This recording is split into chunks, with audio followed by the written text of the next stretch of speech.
Clara Whitmore pressed both palms flat on the kitchen table and looked every one of those 6 boys dead in the eye. Her dress was still dusty from the road. Her hands were trembling. And the man she had just married 3 hours ago was standing in the doorway, watching her like she was a problem he didn't know how to solve. The oldest boy, tall jaw set, hard arms crossed, leaned forward and said it plain.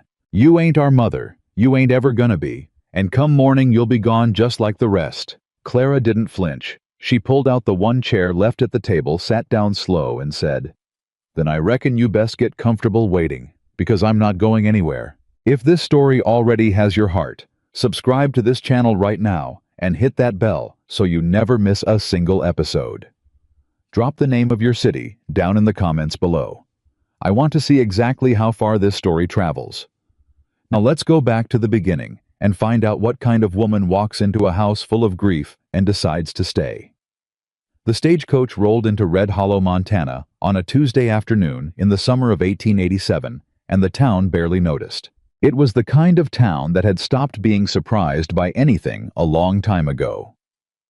Dust on the main road, a general store with a sagging front porch, a saloon that opened too early and closed too late, and people who watched strangers with the particular kind of suspicion that came from living hard lives in a hard place. But the woman who stepped off that coach was worth watching. She was 28 years old, slender in a way that spoke of skipped meals rather than privilege, with dark chestnut hair pinned back under a hat that had seen better days. Her dress was clean but worn thin at the elbows. She carried one suitcase, a single battered thing held together at the latch with a leather strap she had tied herself. In her other hand, folded and creased from being read too many times, was a letter. She stood on the platform for a long moment after the coach pulled away, and she read that letter one final time. She had already memorized every word. "I need someone who can help raise my boys. I have land. I have a home. But I cannot do this alone anymore. Nathaniel Carter." Clara Whitmore folded the letter back into thirds, tucked it into the front pocket of her dress, and picked up her suitcase. She had made her decision 3 weeks ago in a boarding house room in St. Joseph, Missouri, sitting on the edge of a bed she could no longer afford, with a termination notice from the school board in one hand and $22.30 in the other. She was not naive. She knew what this was. This was not a love story. This was a survival arrangement. She had answered the advertisement in the back pages of the Missouri Gazette, the one that read, "Widowed rancher, Red Hollow, Montana, seeks capable woman of good character to assist in raising 6 sons. Correspondence welcomed. Compensation room board and honest partnership." She had written back the same night. The reply came 11 days later, and now she was here. A man she had never met in person was supposed to be waiting for her somewhere near the livery stable on the north end of Main Street. The letter said he drove a gray wagon and had a black hat with a silver band. Clara walked the length of the main road without hurrying. She looked at the storefronts. She looked at the people who looked back at her with the flat curiosity of small-town folk who could spot an outsider from 100 yards. A woman sitting outside the dressmaker's shop said something behind her hand to the woman beside her. 2 men leaning on a post in front of the hardware store watched Clara pass and said nothing, which somehow felt worse than if they had spoken. She found the gray wagon exactly where the letter said it would be. The man standing beside it was not what she expected. She had imagined someone older, worn down to the bone. A man hollowed out by years of grief and hard work, and a life that had taken more than it had given. Nathaniel Carter was 42 years old, tall and broad in the shoulders, with dark hair shot through with silver at the temples, and a face that had been handsome once and still carried the memory of it. His hands were calloused. His jaw was set in a way that suggested he had not smiled easily in a long time. He wore the black hat with the silver band exactly as the letter described. He saw her coming and straightened. Clara stopped in front of him and shifted her suitcase to her left hand and extended her right. "Mr. Carter," she said. "I'm Clara Whitmore." He looked at her hand for just a moment too long before he shook it. "Miss Whitmore," he said. His voice was low and careful. "I appreciate you coming." "Clara," she said. "You can call me Clara." He nodded once. "Nathaniel." Neither of them said anything else for a moment. She could tell he was assessing her the same way she was assessing him, looking for something he could trust. She didn't know if she was finding it. She didn't know if he was either. "Is your wagon nearby?" she asked. "You're standing beside it." She looked at the gray wagon, looked back at him, and nodded. "Right. Then I suppose we should go." He took her suitcase from her without asking which she decided to take as manners rather than presumption, and set it in the back of the wagon. They drove out of Red Hollow in silence. Clara watched the town shrink behind them and turned to face the road ahead. The land opened up wide and flat, and then rolled into low hills covered in dry grass that caught the afternoon light and turned gold. It was beautiful in a hard, uncompromising way. A landscape that didn't apologize for itself. She liked it immediately. "How far is the ranch?" she asked. "About 6 miles north." "And your boys, are they expecting me today?" A pause. "I told them you were coming." "That's not the same thing." He glanced at her sideways. "No, I suppose it isn't." Another silence. Clara decided she would not fill every silence with talking. She had met people who did that, and it never served them well. She let the quiet sit between them and watched a hawk circle high overhead in the wide blue sky. "Thomas is the oldest," Nathaniel said after a while. "He's 21. He's been running the household since his mother passed. How long ago did she pass? 4 years. And the others? Samuel is 18. William is 15. He paused. "William's going to be difficult. Most 15-year-olds are." He didn't disagree with that. "Henry is 12. Joseph is 9. And Ethan." He stopped. "Ethan," she prompted. "He just turned 6. His voice changed on that name, got quieter. "He was 2 when their mother died. He doesn't remember her." Clara said nothing for a moment. She let that land where it needed to. "That's a heavy thing," she said finally. "Yes." Nathaniel's hands tightened slightly on the reins. "It is." The rest of the drive passed in pieces of conversation broken up by stretches of quiet. Clara asked about the ranch, about the land, about how long the Carters had been in Montana. Nathaniel answered each question with enough words to be truthful and not quite enough to be revealing. She could feel the wall he kept up. She understood it. She had one of her own. When the ranch came into view, she understood why the letter had sounded the way it did. Not because it looked hopeless, but because it looked like something that had been loved once and then lost track of itself. The main house was solid enough. 2 stories. Wood framed a wide front porch that had probably been a fine place to sit in the evenings once upon a time. But the railing on the left side had come away from its post, and nobody had fixed it. The front steps had a soft spot in the second one she could see from the wagon. The paint on the window frames had been peeling for long enough that the peeling itself had started to peel. The barn was large and functional, but the roof on the near corner had been patched with what looked like salvaged boards that didn't quite match. The fence line stretching out toward the north pasture had 3 broken posts in a row that had been left lying on their sides in the grass. It wasn't ruin, but it was a place where the repairs had stopped being made, where the daily business of keeping things together had slowly been replaced by the daily business of simply getting through. Nathaniel pulled the wagon to a stop near the front porch, and Clara climbed down before he could come around to help her. She stood in the yard and looked at the house. 5 boys appeared on the front porch in the span of about 30 seconds, which told her they had been watching from the windows. They arranged themselves in a loose row without seeming to mean to. The tallest on the left, the others stepping down in height to the right like a staircase. 5 different faces, all watching her with the same expression underneath whatever surface expression each had chosen. A combination of wariness and something older. Something that had nothing to do with age. The oldest. Thomas had his arms crossed before she even reached the porch steps. He had his father's height and his mother's coloring, she supposed. Dark-eyed and sharp-featured with the bearing of a boy who had taken on a man's weight and grown into the shape of it, whether he wanted to or not.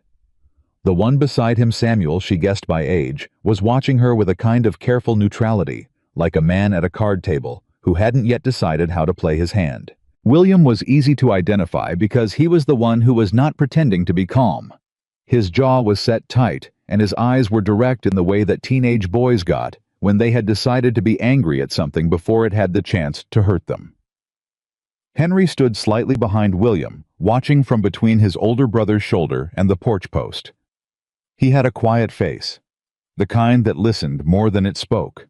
Joseph stood on Henry's other side, with his hands in his pockets and his head tilted slightly, studying her with a child's forthright curiosity. And at the far end of the porch, standing with one hand holding the post and his feet bared despite the fact that it was not warm, was a small boy with dark curls and wide, serious eyes that were far older than 6 years old had any right to be. Ethan. Clara looked at him, and something shifted in her chest. She walked up to the porch steps. "My name is Clara Whitmore," she said. She addressed all 5 of them, not just Thomas, even though Thomas was clearly the one who mattered here. "I'm going to be your father's wife. I know that's a strange thing. I imagine it feels strange to you. It feels strange to me, too."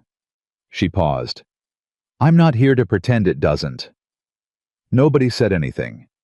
Thomas uncrossed his arms and recrossed them higher. "How long are you planning on staying?" "I'm planning on staying permanently," she said. "That's what the last one said." She kept her expression even. "There was someone before me. There were 2 someones before you." He said it flatly, not cruelly, though it came close. "First one lasted 11 days. Second one lasted 3 weeks. Both of them said they were planning on staying permanently." Clara looked at him for a moment. Then she picked up her suitcase. "I'd like to see the kitchen," she said. "Can someone show me where it is?" Thomas blinked. He had expected her to argue or apologize or crumble. She could see the recalculation happening behind his eyes. Joseph said, "I'll show you," and pushed off the porch railing before anyone could stop him.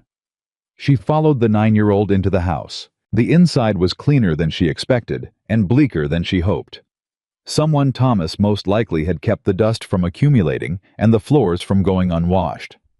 But it was a house maintained the way a barn was maintained. For function, not for comfort. The curtains were thin and uneven. The furniture was solid but cheerless. There were no flowers anywhere, no pictures on the walls in the hallway, nothing that suggested anyone had thought about making the space feel like anything other than a place to sleep and eat. Joseph walked her straight to the kitchen and stood in the doorway watching her as she set her suitcase down and looked around. The kitchen was the largest room she'd seen so far, with a good iron stove, a wide table, and enough counter space to work with. But the shelves were her first concern. She crossed to the pantry and opened the door. What she found made her be very still for a moment.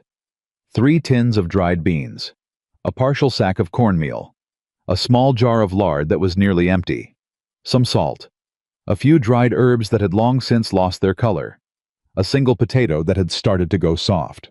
She turned around. "Joseph," she said. "Yes'm."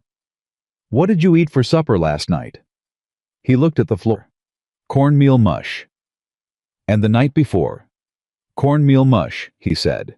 Then quietly, "And before that?" She looked at the empty shelves for a moment longer. Then she asked the question she already knew the answer to. "Is Ethan always barefoot?" Joseph hesitated. "His boots got too small. Pa was gonna get new ones in town, but he's been busy."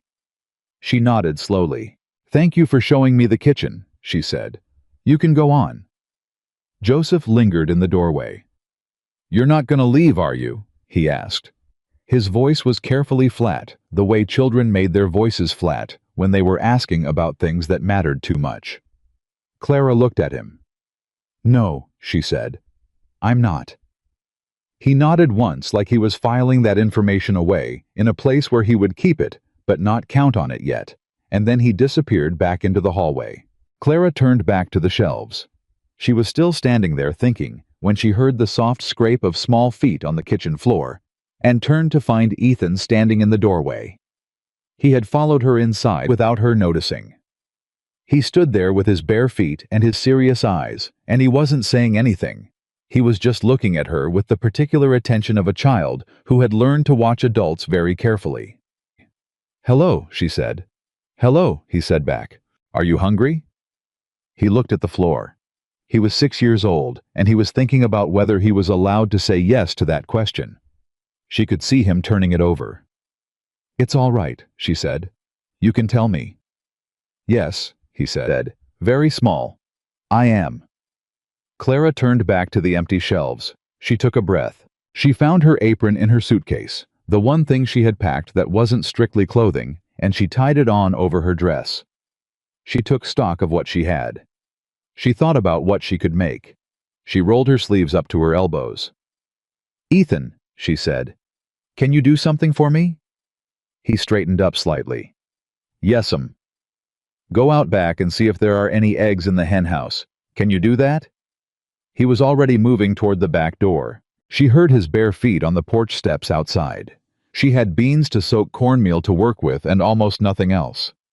But she had cooked for 23 students on a schoolteacher's budget, with less than this, and she was not the kind of woman who stood still in front of an empty shelf and called it impossible. She started a fire in the stove. She got the beans into water.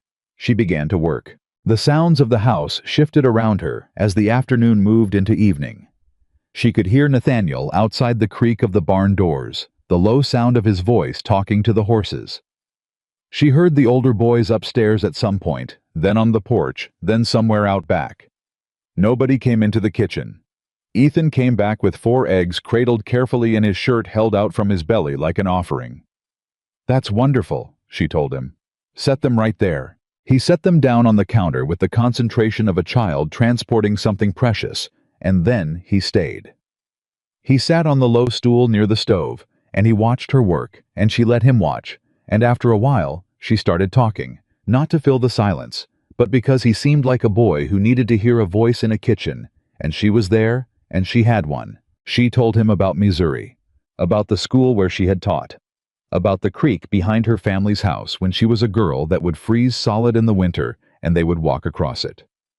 She talked about small things, ordinary things, and Ethan listened with complete attention, sitting with his bare feet tucked up under him on the stool. "Did you have brothers?" he asked at one point. "2," she said. "Both older." "Were they mean?" She smiled without looking up from what she was stirring. "Sometimes. Were yours mean to you?" He thought about it seriously. "Thomas isn't mean. He's just—" He searched for the word. "Tired." "That's a good way to put it," she said. "William is mean, but only when he's sad," Ethan said with the uncanny precision of a child who has been observing his family very carefully for his entire life. "Henry never talks much. Joseph talks too much. Samuel is—" Another pause. "Samuel thinks about leaving." Clara stopped stirring for just a moment. "Does he?" she said. "He has a map," Ethan said. "I saw it. He keeps it under his mattress." She started stirring again.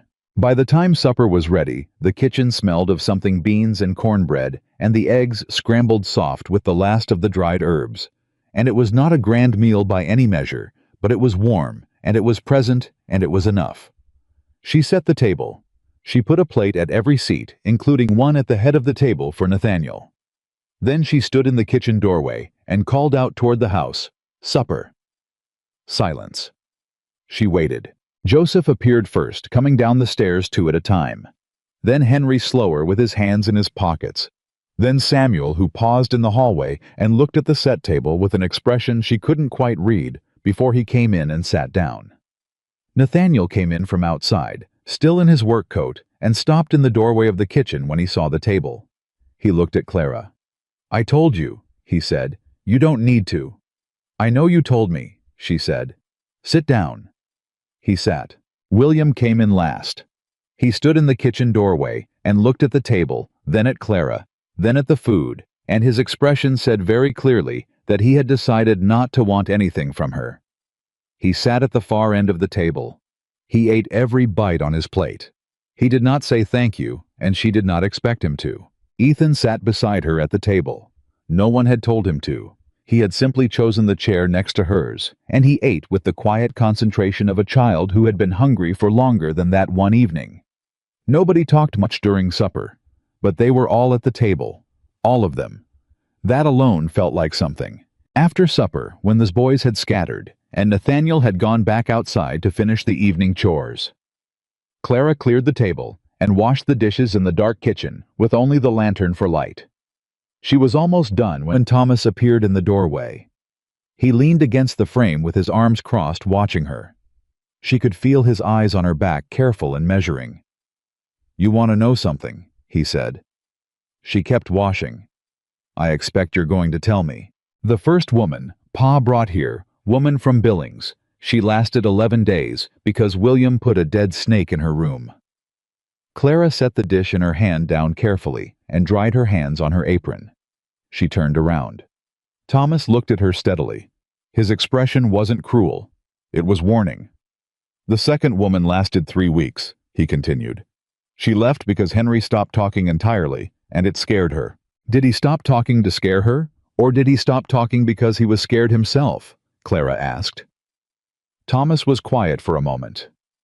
"I don't know," he said. "Then that might be worth finding out." She turned back to the last of the dishes. "I appreciate the information, Thomas. I mean that." He stayed in the doorway a moment longer. "I'm not trying to run you off," he said. He sounded like he surprised himself saying it. "I know," she said. "I just—" He stopped, started again. "This family's been through enough." "I know that too," she said. "So you understand," he said, "that if you leave Thomas—" She turned around again. She looked at him directly. "I understand what happens if I leave. I'm not going to leave." He looked at her for a long time. "All right," he said at last. Not like he believed her, but like he had decided to let her prove it or not prove it on her own terms. He pushed off the door frame and walked away down the hall. Clara turned back to the last dish.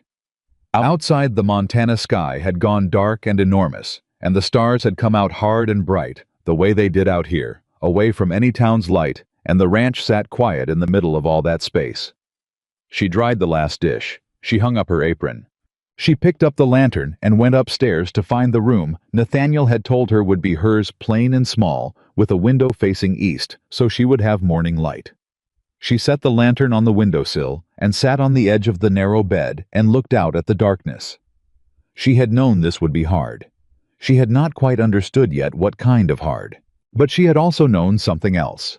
Something she had carried with her all the way from Missouri. Something that had kept her from turning back at the last possible moment in St. Joseph, when she had very nearly talked herself out of this entire thing.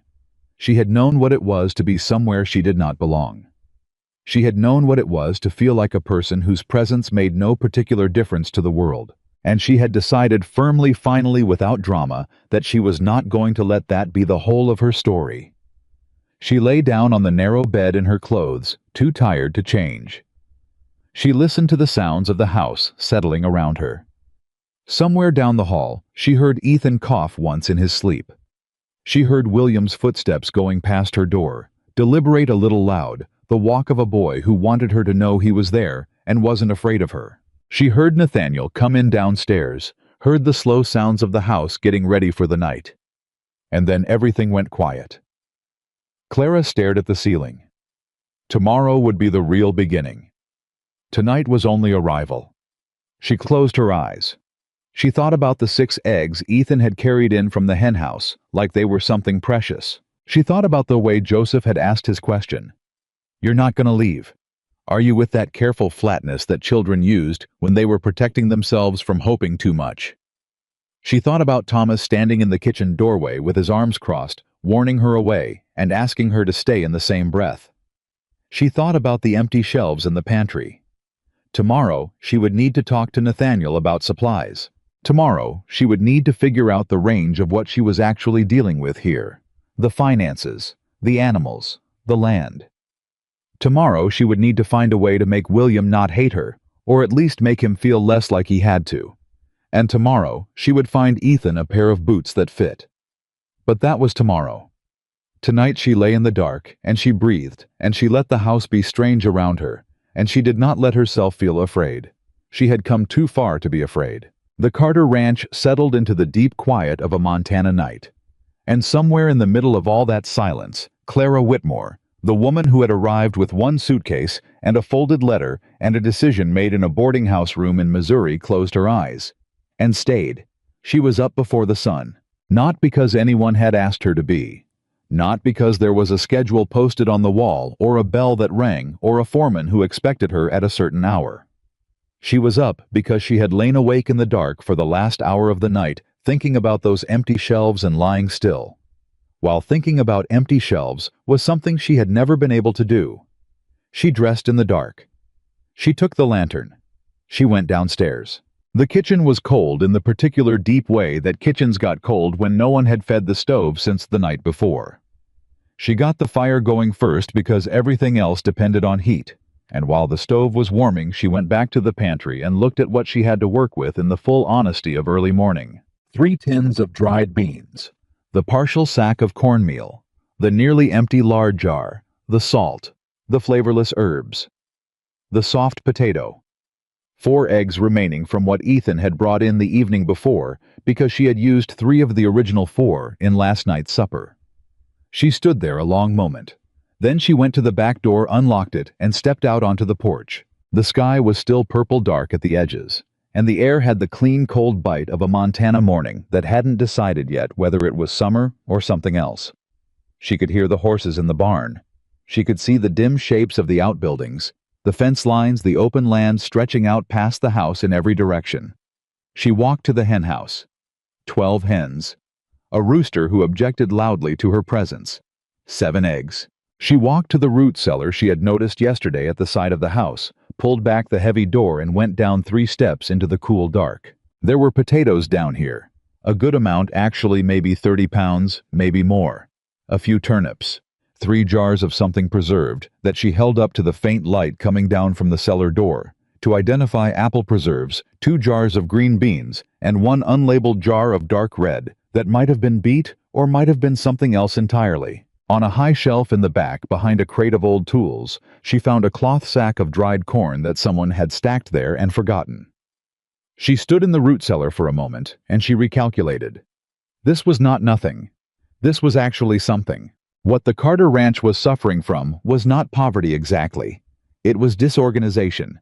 It was the kind of chaos that settled in when the person who had held everything together was gone, and the people who remained were too exhausted and too broken to notice that they were working harder than they needed to and eating worse than they had to. She carried what she could up from the cellar and got to work. By the time the sky outside the kitchen window had gone from purple to gray to pale gold. Clara had a pot of porridge on the stove, the preserved green beans heating in a pan with a small piece of the dried corn worked in, and a pan of cornbread that had gone into the oven 40 minutes ago and was almost ready. She heard the first footsteps upstairs at 6. Then voices, or rather, one voice. Thomas saying something in a low, authoritative tone she couldn't make out, and the shuffle and thump of boys getting up and getting moving. Nathaniel came in from outside.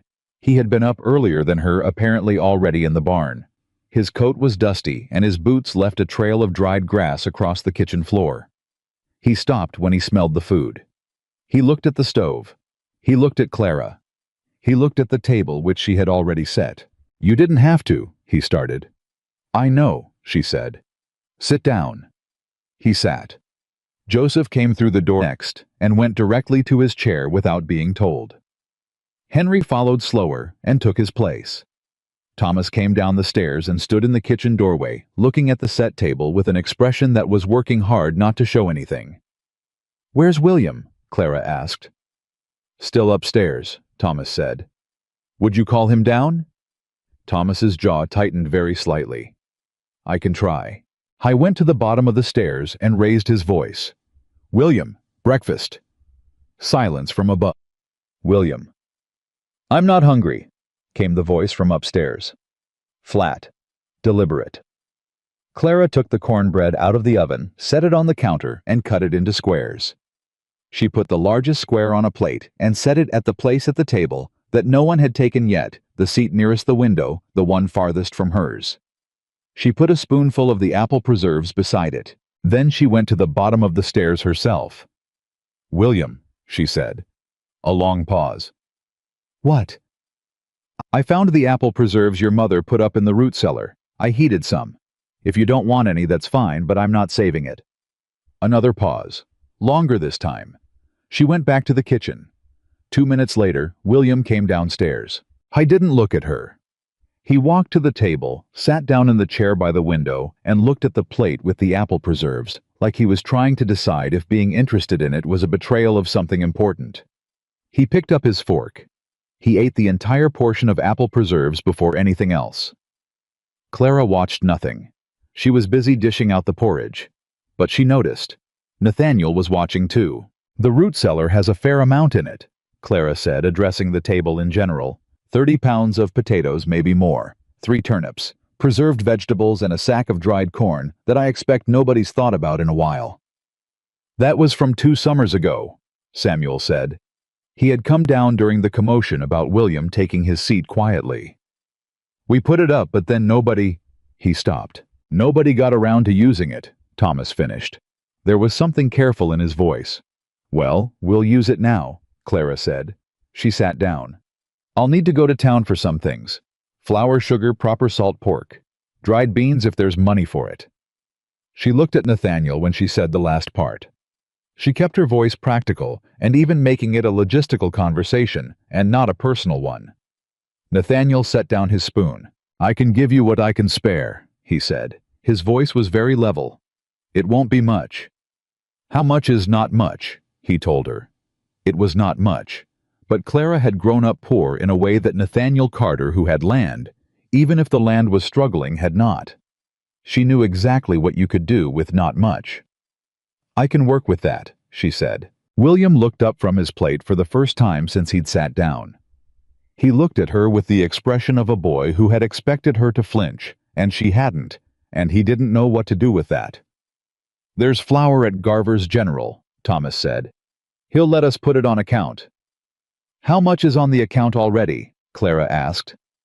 The table went quiet. Thomas looked at his father. Nathaniel looked at the table. "A fair amount," he said. Clara nodded once. She stored that information and moved on.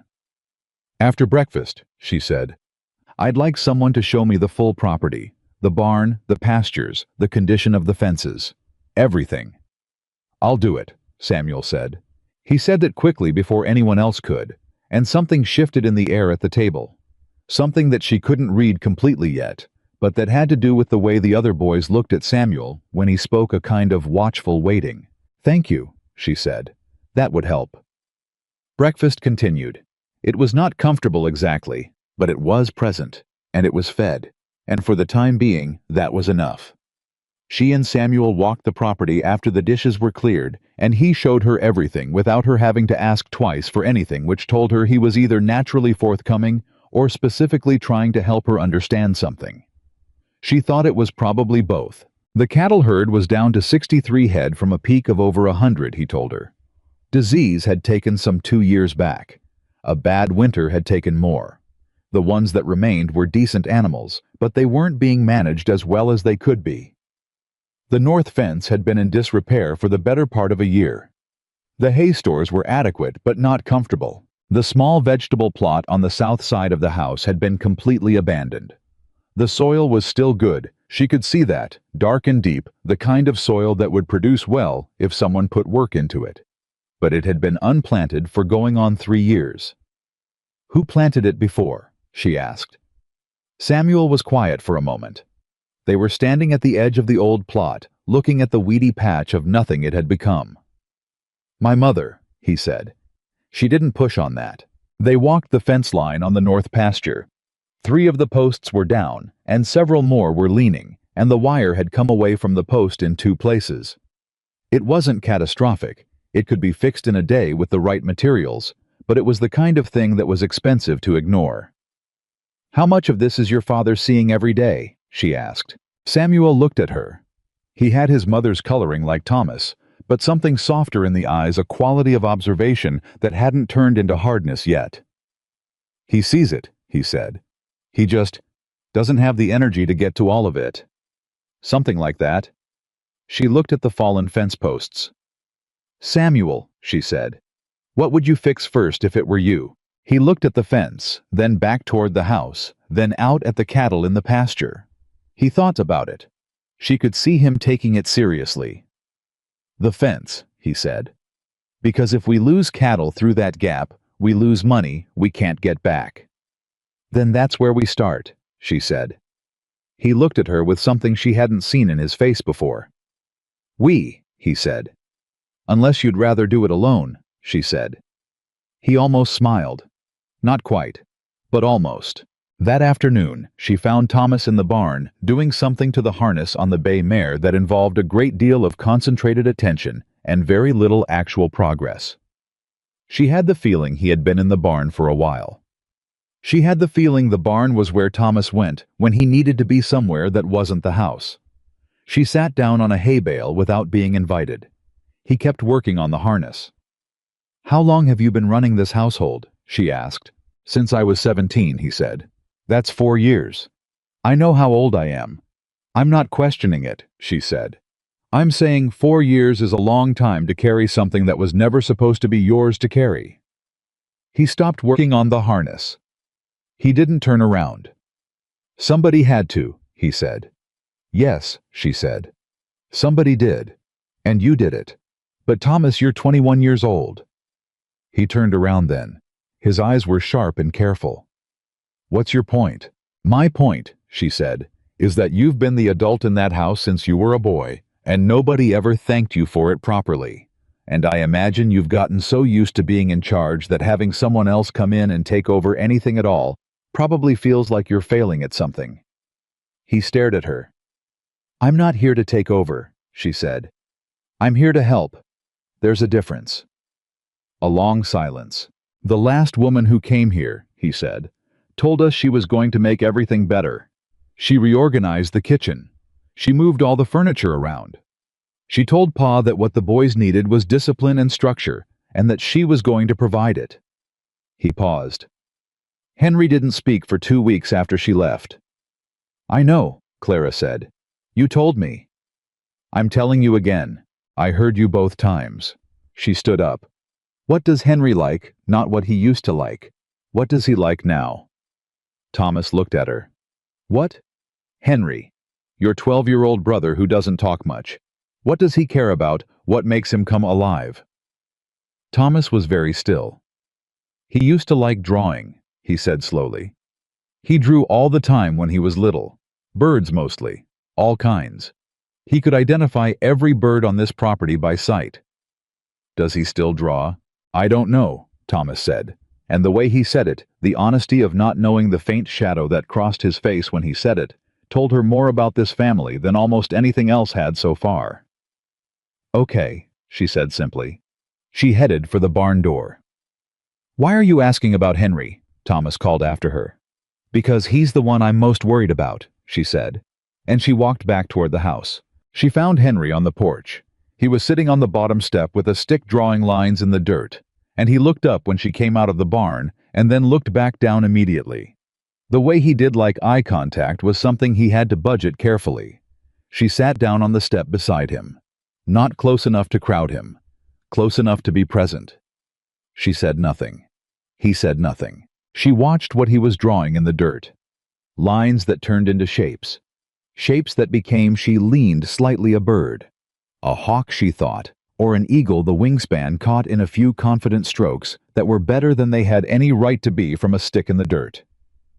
"Is that a red-tailed hawk?" she asked. He looked up at her. His eyes went wide for just a moment. "How do you know what a red-tailed hawk looks like?" "My father kept a book," she said. "Birds of the American West. I used to read it cover to cover when I was your age." Henry looked back at his drawing. Something in his shoulders had shifted. "There's a pair nesting in the cottonwood by the north pasture," he said. He said it carefully, like he was offering something, and wasn't sure it would be received. "I'd like to see them sometime," she said. "If you'd want to show me." He said nothing. But he didn't draw over what he'd made the way she'd half expected him to. He left the hawk in the dirt and looked at it. That was something. She went inside. The afternoon moved forward, and the tensions in the house moved with it, and by the time she was starting supper, she had a clearer picture of the shape of what she was dealing with. Not just the ranch and the finances, which were genuinely troubling, but the interior geography of this family, who held what, who needed what, who had built, which walls, out of which kind of pain. Nathaniel came through the kitchen at 4 o'clock. I was carrying the worry the way he always did, visible only if you knew to look for it in the set of his jaw and the slight tension around his eyes, and the way he moved through his own house like a man who wasn't entirely sure he belonged there anymore. "Can I ask you something?" she said. He stopped. "Go ahead." "The account at Garver's General. How much?" He told her the number. She kept her face even. "And the bank?" she asked. A pause that was one beat too long. "Nathaniel," she said, "I'm not here to judge you, but I can't help you if I don't know what we're actually dealing with." He leaned against the counter. He looked at the window for a moment. Then he told her. The debt was larger than she had expected. Not ruinous, not yet, but walking toward ruin at a pace that didn't leave a lot of room. He was behind on the mortgage payment by nearly 4 months. The cattle sale from the previous fall had been lower than projected. The cost of repairs on the barn roof had eaten money he'd planned to put toward the payment. And there was something else. He had borrowed money 2 years ago from a man named Caldwell Douglas. Caldwell, who owned 3 businesses in Red Hollow, and twice that many opinions about what he was owed. "What were the terms?" Clara asked. 18 months, he said. "I missed the extension." "What happens if you miss another payment?" He looked at the floor. "He has the right to file a lien on the property," he said. Clara was quiet for a moment. "How much time do we have?" 6 weeks, maybe 8. She took that in. She did not let herself panic. She let herself think. "All right," she said. "Then that's what we're working with." He looked at her with an expression she couldn't entirely identify, something between gratitude and grief. "I should have told you this before you came," he said. "You told me what you could," she said. "Now I know more. We'll figure it out." "Clara." "I said we'll figure it out." She handed him a pot. "Hold this for me." He held it. She worked around him in the kitchen, and he stayed, which she noted without commenting on. And by the time supper was ready, they had talked through 2 or 3 possibilities that at least gave her something to think about. And she could see in his face that he was slightly less alone inside his own head than he had been an hour ago. That mattered. Supper that night was fuller than the night before. Not just in terms of food, though there was more of it, the potatoes from the cellar, roasted with dried herbs, the green beans, proper and warm cornbread again, because the boys had eaten it without complaint, and she knew what that meant, but in terms of presence, Samuel talked. He described the fence situation with a specificity that told her he had been paying attention to the property, even if no one had asked him to, and when she responded with questions about the lumber and the wire she'd need, he answered all of them, and then some. Joseph told a story about something that had happened at school with a degree of dramatic embellishment that had Henry smiling into his plate, even. Nathaniel spoke. He said something to Thomas about the cattle rotation that was the most words she had heard him say at the table, and Thomas answered, and for a few minutes they talked back and forth like a father and son who remembered how to do that. William ate everything on his plate again. He still didn't say anything directly to her. But as the boys were clearing the table and drifting out of the kitchen, he stopped in the doorway and half turned back. "The apple preserves," he said. He was not looking at her. He was looking at a point slightly left of her shoulder. "Yes," she said. "There's more in the cellar," he said. "My mother made them. They've been there a while." He left before she could say anything. She stood in the kitchen for a moment with a dish in her hand, very still. William had just told her where his mother's preserves were. He had just told her to use them. She set the dish down carefully. She exhaled. That evening, after the house had gone quiet, she sat at the kitchen table with a piece of paper and a pencil, and she wrote down everything she knew. The debt numbers, the cattle count, the state of the root cellar, the abandoned garden plot, the fence, the account at Garver's. Then she started writing what she could do. The vegetable garden replanted now in early summer could produce through to fall. She knew vegetables. She knew canning. She knew what a well-managed kitchen garden could contribute to a household's survival through a Montana winter. She could bake. She had always been able to bake bread, especially pies, things that people wanted and would pay for, and Red Hollow had a general store, but it had no bakery. There were eggs enough for more than just the household if she managed the flock properly. And if Samuel was as capable as he seemed, and if Thomas could be convinced to let someone else help carry the weight he'd been carrying alone for 4 years, then the ranch work itself might become more efficient, might actually improve. It was possible. She wrote that word at the bottom of the page. Possible. Not certain. Not easy. But possible. She was still sitting at the table when she heard bare feet on the kitchen floor and looked up to find Ethan standing in the doorway in his nightshirt, rubbing one eye with his fist. "You're supposed to be asleep," she said. "I had a bad dream," he said. "Come here," she said. He came. He climbed into the chair beside her without asking and leaned his head against her arm. She could feel the weight of him, small and warm and solid, and she sat very still for a moment, because she was aware that this small person was putting his trust in her in the most uncomplicated and complete way that human beings could put their trust in each other, and she did not want to do anything that would disturb that. "What was the dream about?" she asked. "I was looking for everybody," he said. "But nobody was in the house." "We're all here," she said. "I know," he said. "But in the dream, we weren't." She put her arm around him. He was asleep again within 10 minutes right there in the kitchen chair, and she sat with him a while longer before she carried him upstairs and put him back in his bed. She stood in the doorway of his room for a moment. 6 years old. No memory of his mother. Bare feet because his boots didn't fit. Nightmares about being left behind. This was why she had come. Not because the letter had promised her stability. Not because she had no other choice. Both of those things were true. She had come because some part of her had read the line in that letter. "I cannot do this alone anymore," and had recognized it, had known it from the inside.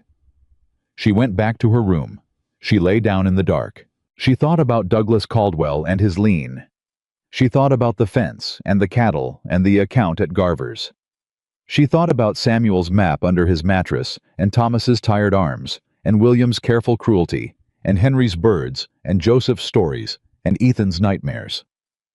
She thought about Nathaniel's hands on the wagon reins and the way he had said she just turned 6 in a voice that cracked on the word 6, and he hadn't even known it. She thought about the apple preserves in the root cellar that his wife had put up and nobody had touched in 4 years. She closed her eyes. The next morning, she was up before the sun again. There was work to do. She got the fire going in the stove. She started the water heating. She put on her apron, and she began.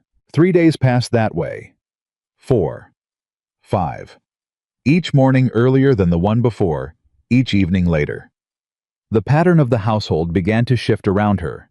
Not dramatically, not all at once, but in the small, incremental way that real change happened by 1 degree at a time. By the 4th morning, Henry was in the kitchen before Joseph, something that had apparently never happened before. And when she raised an eyebrow, he said very quietly, "I thought you might want someone to get the eggs." She handed him the basket without a word. By the 5th evening, Samuel had started fixing the north fence. He hadn't told anyone he was going to do it. She had gone out after supper to check on the progress and found him working in the last of the light with a post-hole digger and a focused expression, and she had watched him for a moment without saying anything.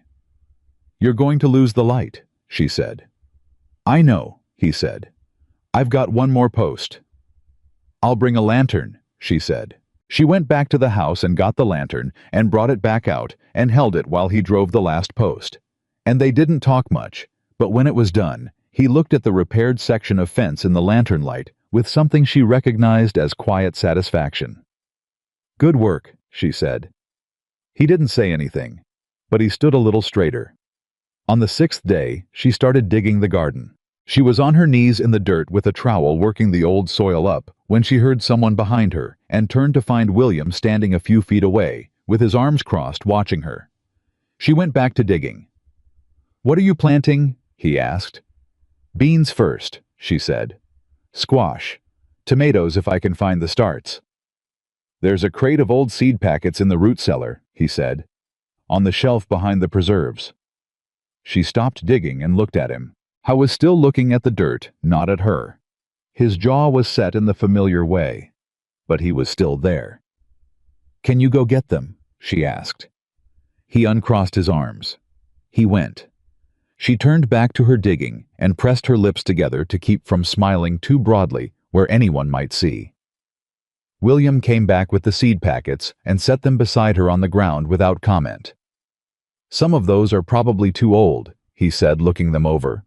"Some," she agreed. "Not all of them." He crouched down and picked through the packets. She watched him from the corner of her eye, this 15-year-old boy who kept people at the distance he thought he needed to survive, sorting through his dead mother's seed packets with his jaw set hard and his eyes doing something she wasn't supposed to notice. "The bean seeds are good," he said. "You can tell by the way they feel." He handed her the packet. She soaked them overnight first, before she planted them. "Did she?" Clara said. "Said they came up better that way." "That's good to know," she said. He stood up. He brushed his hands on his pants. He didn't leave immediately. "I'll get the water bucket," he said, "for soaking the seeds." He walked back to the house before she could answer. She sat in the dirt for a moment and looked at the seed packets and thought about a woman she had never met who had put up apple preserves in the root cellar and planted bean seeds, soaked overnight in water, and whose children still carried her in 1,000 ways they didn't even notice. She picked up her trowel. She kept digging. That evening at supper, for the first time since Clara had arrived, all 6 boys were at the table at the same time, without anyone having to call upstairs twice, or find someone in the barn, or issue a direct order. Nathaniel sat at the head of the table and looked around at his sons and at Clara and said nothing. But she saw it. The thing that moved across his face. It was there for only a moment, quickly covered, but she saw it plain. It was hope, not certainty, not happiness, not the resolution of anything that had been wrong, just hope, small and careful and tender as a new plant in just-turned soil. She passed the bread and said something ordinary about the fence repair, and Samuel answered and the supper continued, and nobody named what they had all just felt, which was the right thing, because naming it too soon was how you killed it. But it was there, and it was real. And Clara Whitmore, who had come to Red Hollow, Montana, on a dusty stagecoach with 1 suitcase and a survival arrangement, and no particular expectation of more than that, sat at the Carter family table and felt something she had not expected to feel. She felt like she might be home. She did not let herself say that yet. She was not foolish enough to trust it so soon. But she felt it. And on the morning of the 7th day, she found out that Douglas Caldwell was coming to the ranch, and everything that had been quietly, carefully, tenderly building over the past week stopped. And the real fight began. She found out from Joseph. He had been in town the afternoon before with Thomas picking up a length of wire from Garver's General for the fence repair, and he had heard 2 men talking outside the feed store. He had not understood everything they said, but he had understood enough to come home and find Clara in the kitchen and stand in the doorway with his hands in his pockets and his face doing something careful and serious that 9-year-old faces were not designed to do. "Miss Clara," he said. She heard it in his voice immediately. She set down what she was holding and turned around. "What is it?" "Mr. Caldwell's coming tomorrow," he said. "I heard Mr. Garver telling somebody. He said Caldwell's been waiting long enough and he's coming out to the Carter Ranch to have a conversation." Joseph paused. Mr. Garver didn't say it like a conversation was a good thing. Clara was still for a moment. "Did Thomas hear this?" "Yes," Joseph said. "He didn't say anything the whole ride home." She looked at the boy in the doorway. "Thank you for telling me," she said. "You did the right thing." He nodded. He stayed in the doorway. "Is he going to take the ranch?" "Not if I have anything to say about it," she said. She said it quietly, and she said it plain. And Joseph looked at her for a moment, the way the boys had started looking at her when she said things like that, like they were measuring the distance between what she promised and what the world usually delivered, and finding themselves against every instinct they had built up over 4 years of disappointment wanting to believe her. She found Nathaniel in the barn. How was sitting on an overturned crate with his forearms on his knees and his hat in his hands and the look on his face of a man who already knew. "Joseph told me," she said. "I heard in town 2 days ago, Nathaniel said. He didn't look up. I was going to tell you. When? A silence. Nathaniel. He looked up. His eyes were tired in the deep particular way of a man who had been carrying dread for days without setting it down anywhere. I didn't want to put more on your plate than I already had. That's not your decision to make, she said. Not anymore. We're in this together, or we're not in it together. Which is it? He looked at her for a long moment. Together, he said. The word came out rough, like it had been a long time since he'd said it and meant it. Then tell me everything about Douglas Caldwell, she said. And start from the beginning. He told her. Douglas Caldwell had come to Red Hollow 6 years ago from somewhere back east. Nobody knew exactly where, and those who had asked had received answers vague enough to make them stop asking. He had purchased the old Hendricks property on the south side of town and turned it into a general trading operation that had expanded over the years into money-lending land brokerage and a controlling interest in the only feed supplier within 30 miles. He was not a man who took losses well. He was not a man who forgot what he was owed. When Nathaniel had needed money 2 years ago after the bad winter, after the cattle disease, after the barn roof had collapsed in a storm, and he had burned through his reserves repairing it, Caldwell had been the only option outside the bank, and the bank had already been skeptical. The terms had seemed manageable at the time. They had not stayed manageable. What exactly does he have the right to do? Clara asked. His agreement with me gives him the right to file a lien on the property if I miss 2 consecutive payment periods, Nathaniel said. I've missed 4. Can he foreclose? Not without the bank, but he can file the lien and make it almost impossible to sell or refinance. He can tie up the property in legal processes long enough to strangle us. He paused. He's done it before. To the Bauer family 2 years ago. They were gone inside 6 months. Clara was quiet. How much do we owe him total? He told her. She stood with that number for a moment. What does he want? She asked. Not what does he have the legal right to take. What does he actually want? Nathaniel looked at her. The north pasture, he said. She went very still. The one Samuel just fixed the fence on. It's the best land on the property, best soil, best water access. He's had his eye on it since before I borrowed from him. His jaw tightened. I think that's why he offered the loan. Clara stood in the barn and let herself feel very briefly the full weight of that. The predatory patience of it. A man who had offered what looked like help and had been waiting the whole time for the moment he could collect what he actually wanted. Then she put the feeling away and started thinking. What time is he coming? She asked. He didn't send word. He'll come when he comes. Then when we need to be ready before he gets here. She turned and walked back to the house. She did not sleep well that night. She lay in the dark and she ran numbers. She turned over possibilities. She thought about the money she had come here with, $22.30, which she had not spent, which sat folded in the inside pocket of her traveling coat, which was not enough to make a dent in what Caldwell was owed, but which was something. She thought about the bread. She had been baking extra loaves every other day, more than the household needed, and Thomas had been taking them into town when he went for supplies, selling them at Garver's counter on a handshake arrangement. 3 loaves at 12 cents each. It was small, but it was consistent, and it was growing because word had gotten around that the bread was good. She thought about the garden. 6 weeks old now, and coming in strong, the beans first, then the squash, the tomatoes, green and climbing.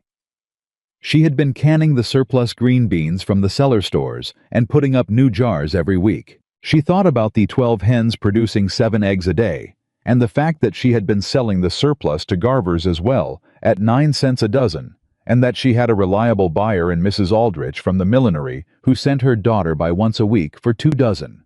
Small. All of it small. But she lay in the dark, and she added it up, and she thought small things add up. Small things add up if you don't stop. She was up at 4:30. Nathaniel came downstairs at 5 and found her at the kitchen table with the piece of paper she'd been writing on all week. The one with the numbers and the possibilities, and the word possible at the bottom, and 3 new pages beside it. He stood in the doorway and looked at her. Did you sleep? He asked. Some, she said. He poured himself coffee from the pot she'd already made and sat down across from her. He looked at the papers. What is all this? Everything I can account for, she said. Income from the bread, the eggs, the canned goods, the cattle value, if we sell the 3 oldest steers now, rather than waiting. The garden yield projection through fall. She pushed the papers toward him. It's not enough to clear what you owe Caldwell, but it's enough to show we're producing, that we're moving in a direction. He picked up the papers and read. She watched his face as he read. Clara, he said, I know it's not the number he wants. It's more than I thought we had, he said. He said it quietly, like something had shifted in him. We have more than you think, she said. You just haven't been able to see it because you've been carrying all of this alone. He set these papers down. He looked at her across the table. Why are you doing this? He asked, not accusing, genuinely asking. Because it's my home now too, she said. He held her gaze for a moment. Then he looked away first. But something in his face had changed. The boys came down to breakfast, and the mood in the kitchen was tight, in a way they all felt immediately. Thomas sat down with the expression of a man bracing for something. Samuel was quiet. Even Joseph didn't tell any stories. Clara put breakfast on the table, and then sat down and looked at all of them. You all know Caldwell is coming today, she said. Nobody said anything. That was confirmation enough. I want you to know that whatever happens, I need you to let your father and me handle it, she said. That means nobody says anything they don't need to say. Nobody escalates anything, and nobody, she looked at William, does anything that gives that man more ammunition than he already has. William looked back at her steadily. What if he says something he shouldn't? Then I will handle it, she said. You, William said. It wasn't quite disbelief, but it was close. Me, she said. She held his gaze. Do you trust me? A long pause. I don't know yet, he said. That's honest, she said. I'll take it. Caldwell arrived at 10 in the morning. He drove a black buggy with good horses, and he was dressed for business, not ranch business, but the kind of business that happened in offices. Dark coat, clean boots, a hat that hadn't been worn in the weather. He was somewhere between 50 and 60. Heavy-set with the kind of face that had been handsome once in a blunt-featured way and had curdled into something harder as the years went on. He climbed down from the buggy and looked at the ranch with the expression of a man who was already calculating what it was worth. Nathaniel met him in the yard. Clara stood on the porch. Carter, Caldwell said. He did not extend his hand. Caldwell, Nathaniel said. He did not extend his either. You should have sent word. I sent enough word over the past 8 months, Caldwell said. He looked past Nathaniel at the house at the porch, at Clara standing on it. His eyes settled on her with a kind of measuring interest. Who's this? My wife, Nathaniel said. Caldwell's expression shifted. Something recalculated behind his eyes. Didn't know you'd remarried. It's recent, Nathaniel said. Caldwell looked at Clara for another moment. Then he looked back at Nathaniel. We need to talk about the situation. Come inside, Nathaniel said. Clara went ahead of them into the house and put coffee on without being asked, and set 3 cups on the kitchen table and sat down in the chair nearest the window, the one from which she could see both men and the door at the same time. Caldwell came in and looked at the set table and at Clara sitting at it, and something moved across his face that she read clearly. He had not expected her to be in the room for this conversation. He had expected to sit across from Nathaniel and have the conversation he had already planned. He sat down. Nathaniel sat across from him. Clara poured the coffee. 4 missed payments, Caldwell said. He pulled a folded document from his coat pocket and laid it on the table between them. The agreement is clear. I'm aware of the agreement, Nathaniel said. Then you're aware that I have the right to file the lien. You have the right, Nathaniel said. That doesn't mean it's what either of us wants. Caldwell looked at him. Then he looked at Clara. Mrs. Carter, he said, I appreciate you making coffee, but this is a business conversation between your husband and myself. Clara looked at him. She smiled pleasantly. Of course it is, she said. "And I'm his wife, so I'm involved in the business." Caldwell's expression did not change. "The debt is in your husband's name. The ranch is now our shared household," she said. "Anything that affects the ranch affects me. I think you'll find that's how it works." A beat of silence. Caldwell looked at Nathaniel. Nathaniel said nothing, but he didn't tell her to leave, and the not telling carried its own weight. Caldwell picked up his coffee cup. 4 months behind. The amount outstanding is... He named the figure. "We know the figure," Clara said. He looked at her. "We also know," she said, "that what you're actually interested in is the north pasture, not the money." The air in the kitchen changed. Nathaniel went very still. Caldwell set his cup down slowly. "That's quite a statement." "Is it inaccurate?" He looked at her for a long moment. Something in his expression shifted from dismissive to something else, more careful. "The north pasture is part of the Carter property," he said. "If I file a lien, you could tie the property up for 6 months in legal proceedings and eventually force a sale," she said. "I know how it works. You did it to the Bowers." His jaw tightened. "The Bowers had no way to service their debt," he said. "Neither do we," she said. "Right now. But the situation is changing." "Mrs. Carter, I'd like to make you a proposal," she said. He stared at her. Nathaniel stared at her. She reached into her apron pocket and pulled out her folded piece of paper and laid it on the table between them. "We are 6 weeks behind on where we need to be," she said. "I know that. We're not here to pretend otherwise.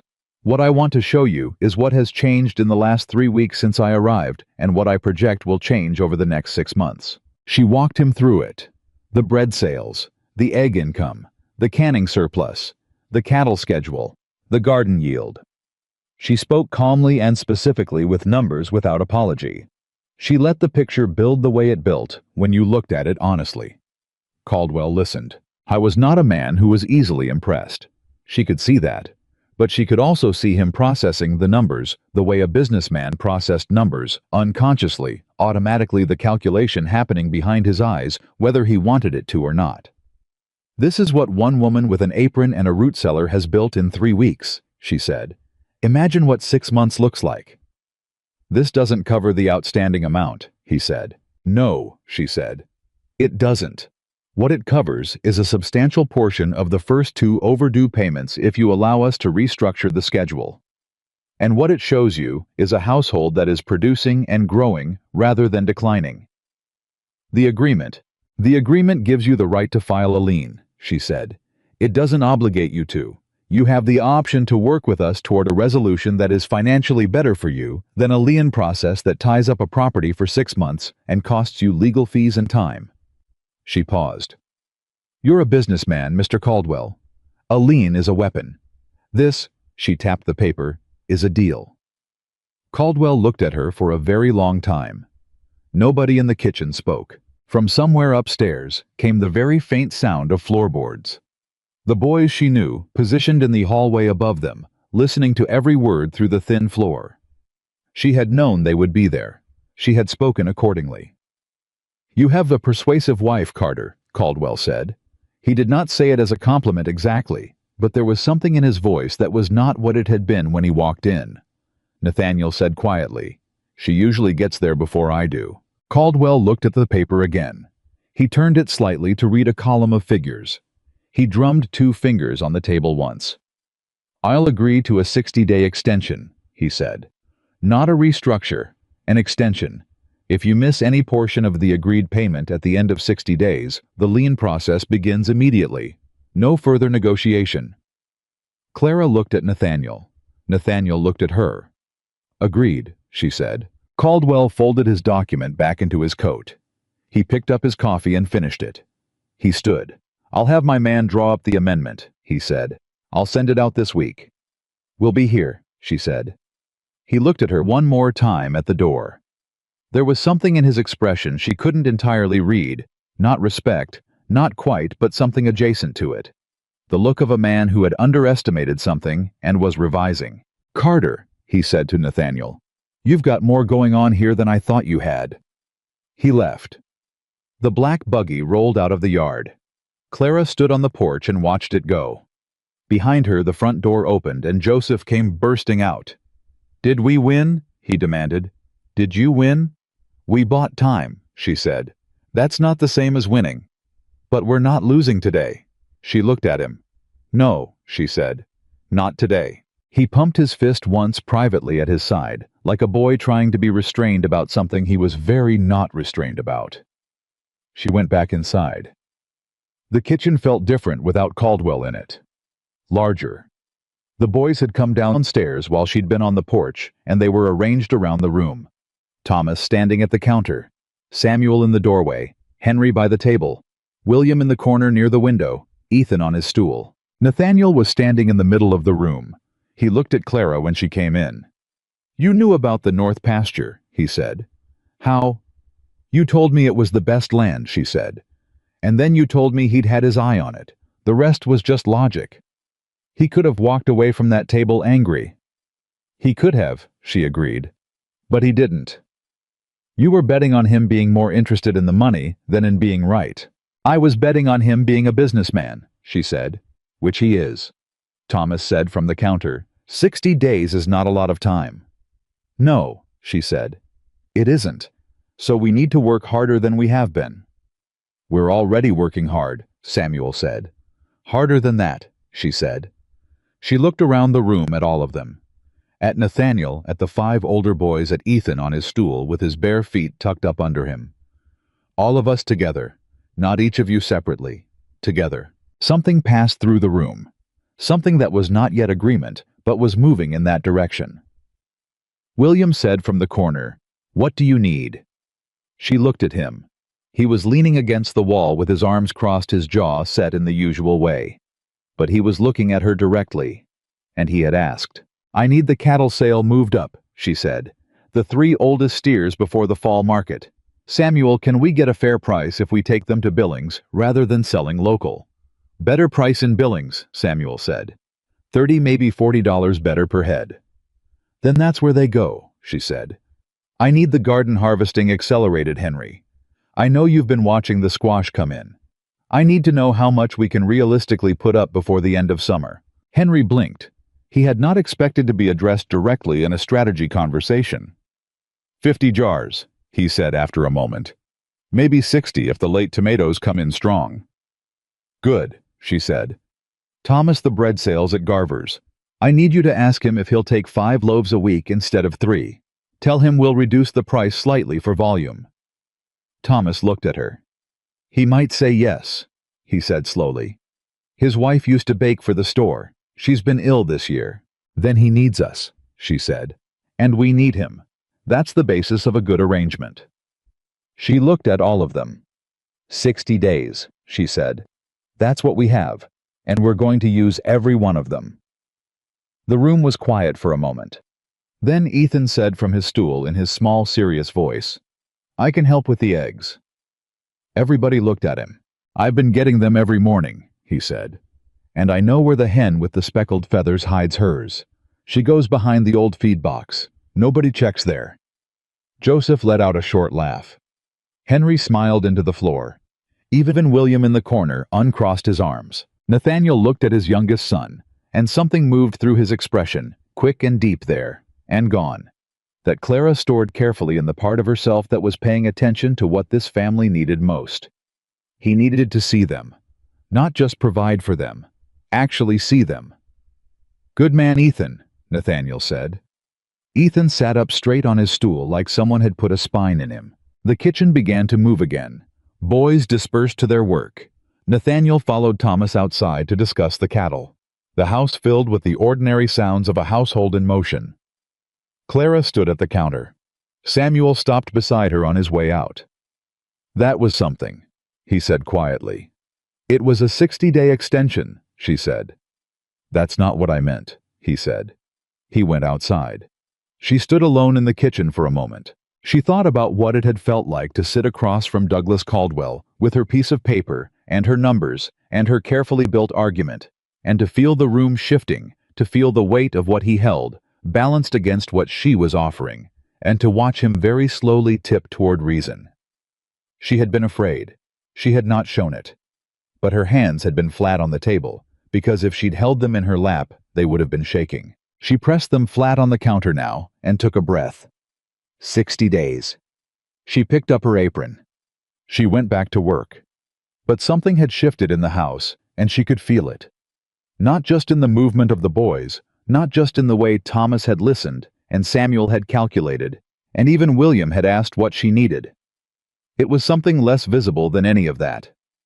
It was the way Nathaniel had stood in the middle of the kitchen after Caldwell left and looked at her. Not like she was a woman who had come to help with his sons. Not like she was a useful arrangement. Something different. Something that neither of them had language for yet, or at least neither of them had used it. She tied her apron.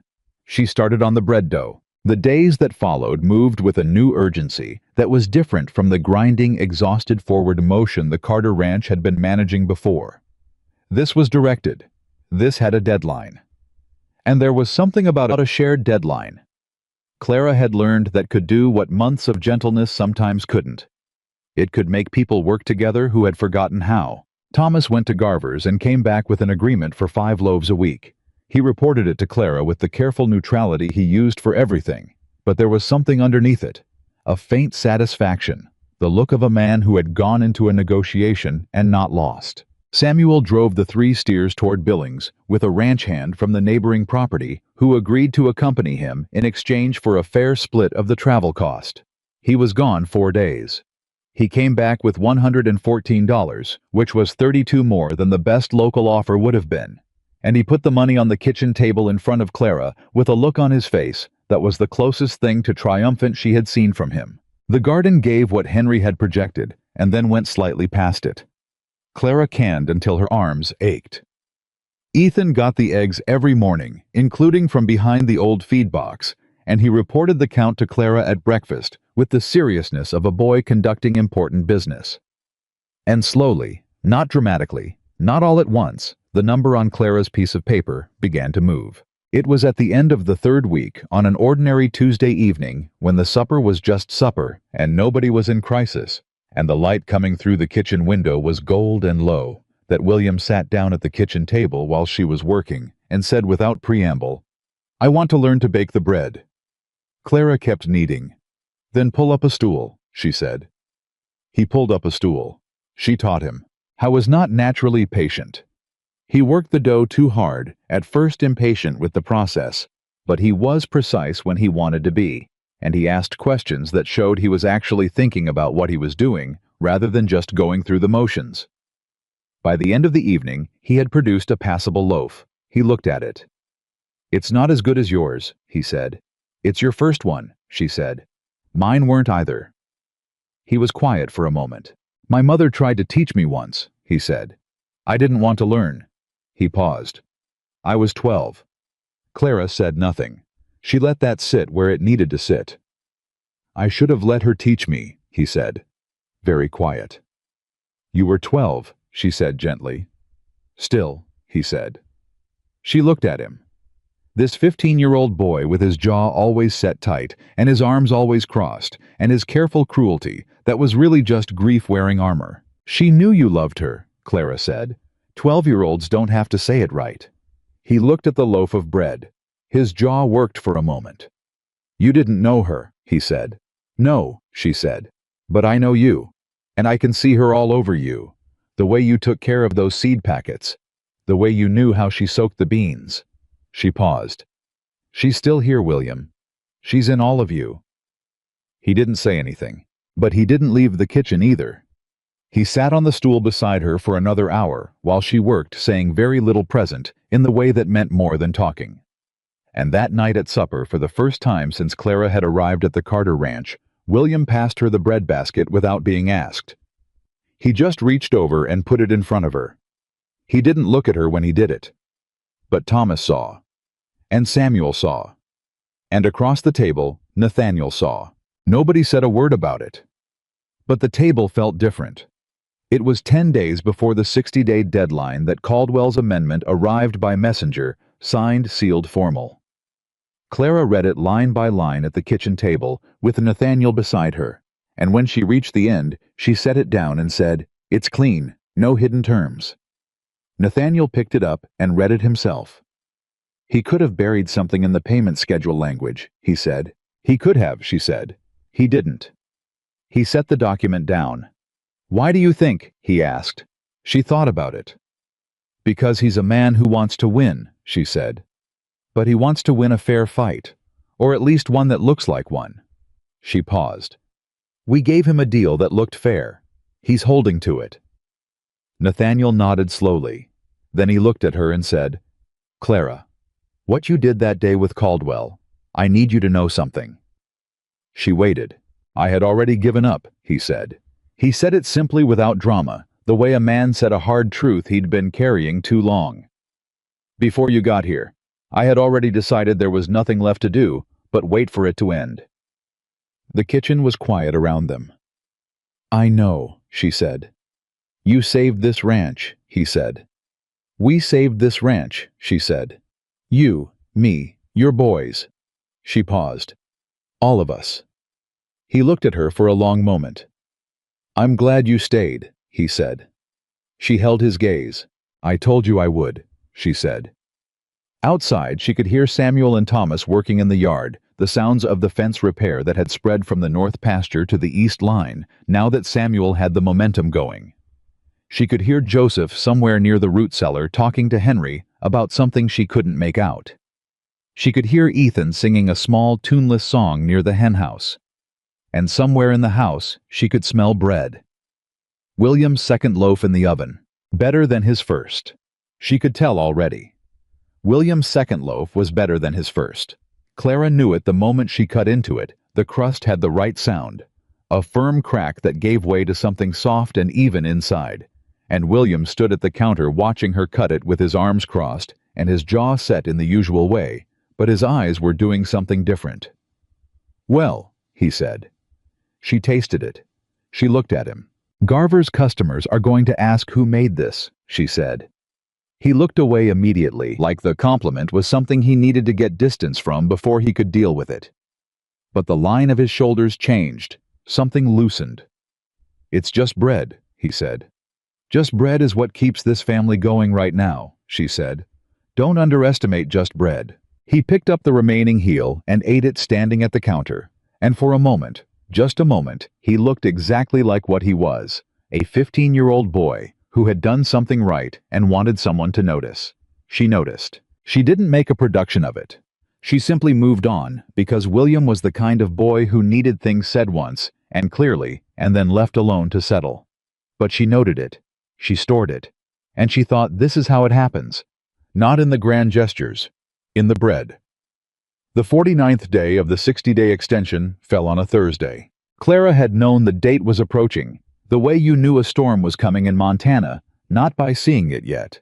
But by the way, the air changed and the animals got quiet and everything in you that paid attention to the world started paying closer attention. The numbers were close. Not comfortable, not safe, but close. She had the bread sales now 5 loaves a week at Garver's and 2 additional loaves sold direct to Mrs. Aldrich at the millinery, who had started ordering for her own household after tasting a sample Clara had sent with her egg delivery.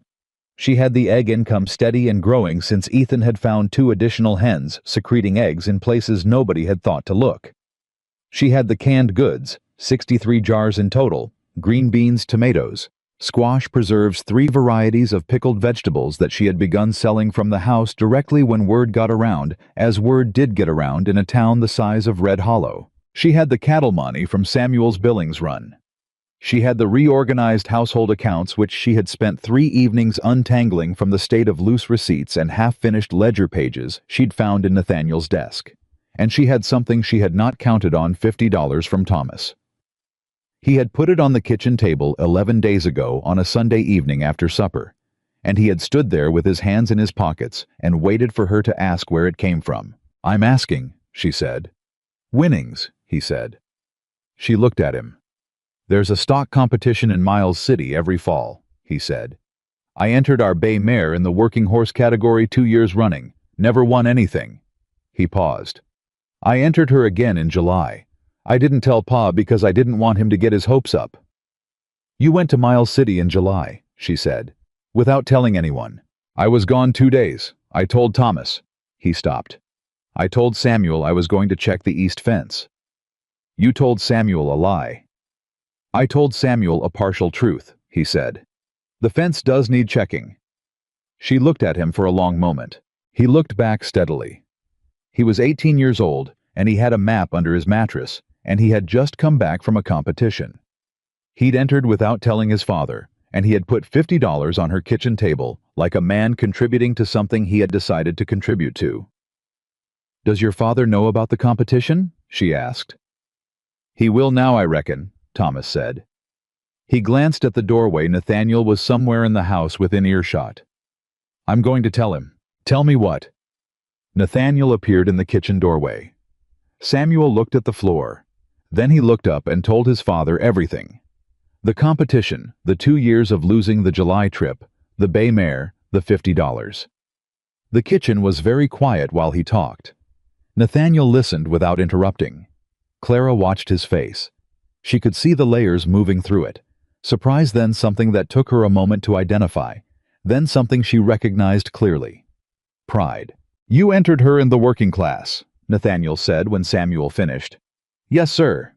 She's got the best left shoulder rotation in the county, Nathaniel said. He said it like someone saying something he had always known and never said out loud. I always said that. I know, Samuel said. That's why I entered her. Another silence. Something passing between father and son that was old and complicated and tender, and had been waiting a long time for a moment like this.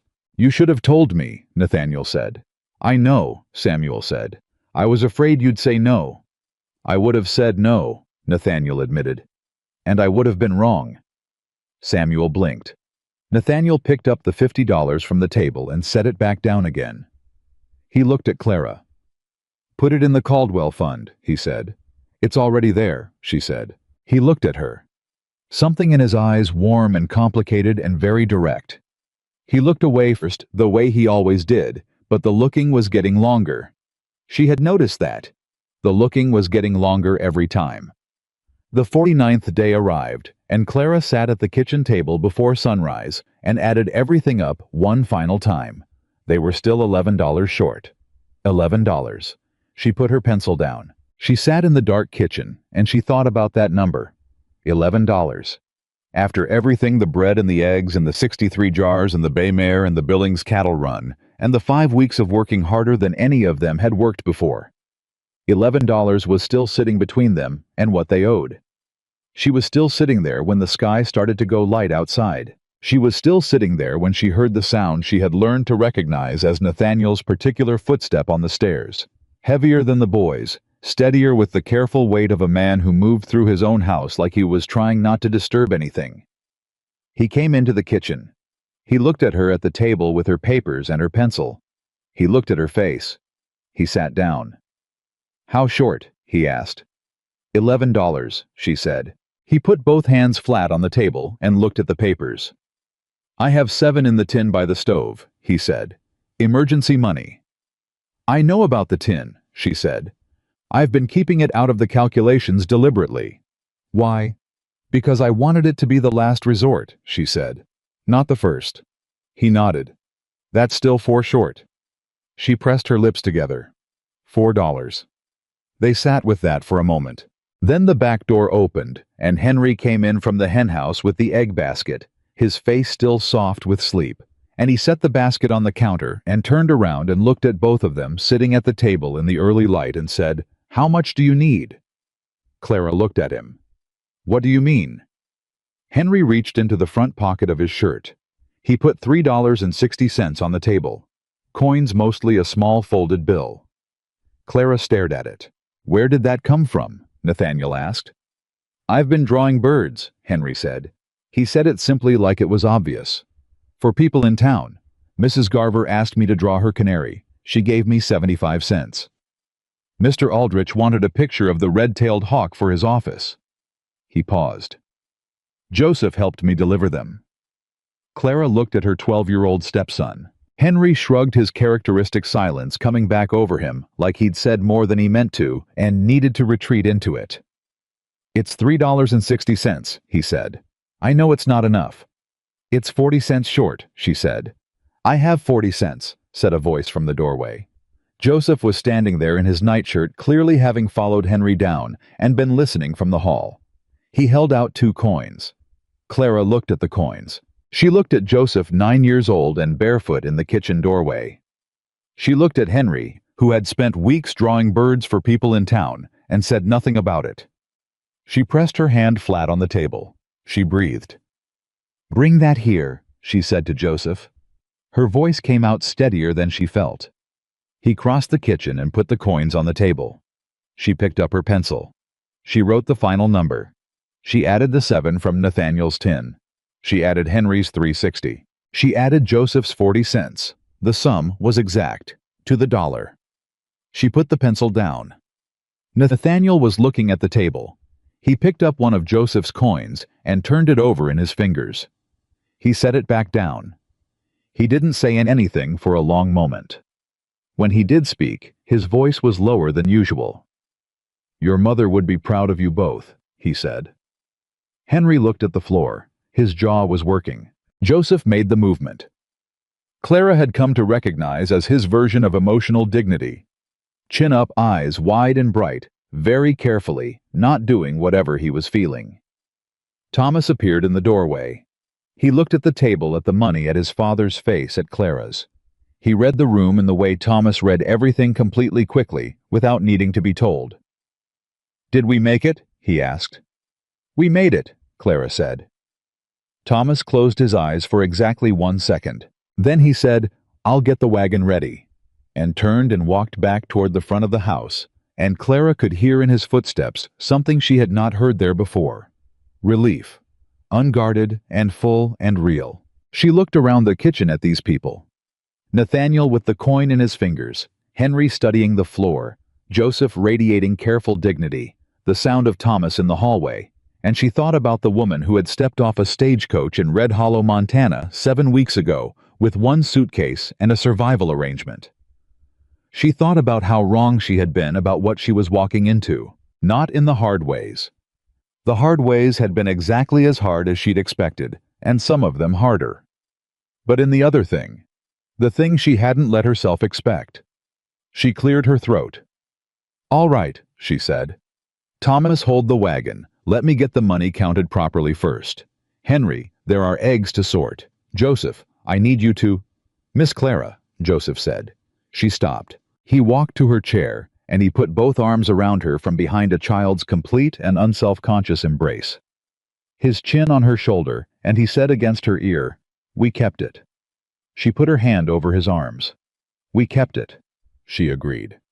She held herself together by the slimmest margin. She was still holding herself together 40 minutes later when she and Nathaniel drove into Red Hollow with the full payment in an envelope in her lap, and she sat in the wagon and watched the town come into view and thought about the woman she had been 3 weeks ago, sitting across from Douglas Caldwell, with her hands flat on the table and her voice steady and her heart going hard enough to feel in her throat. They went to Caldwell's office on the north end of Main Street, which Clara had not been to before, and which was exactly what she had expected.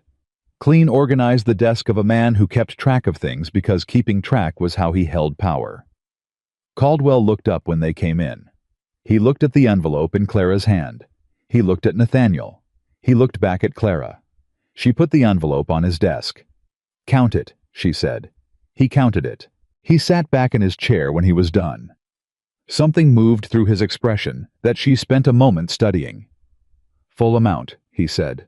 "Yes," she said. He looked at Nathaniel, then back at her.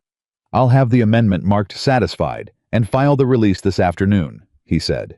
"You'll have the paperwork by end of week." "Thank you," she said. He held her gaze for a moment. "I had 6 other ranches I was watching this season," he said. 2 of them I've already filed on. 1 I'm watching still." He paused. "Yours was the one I expected least to survive." She held his gaze. "And now?"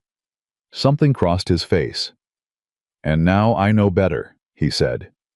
She nodded once. She stood up.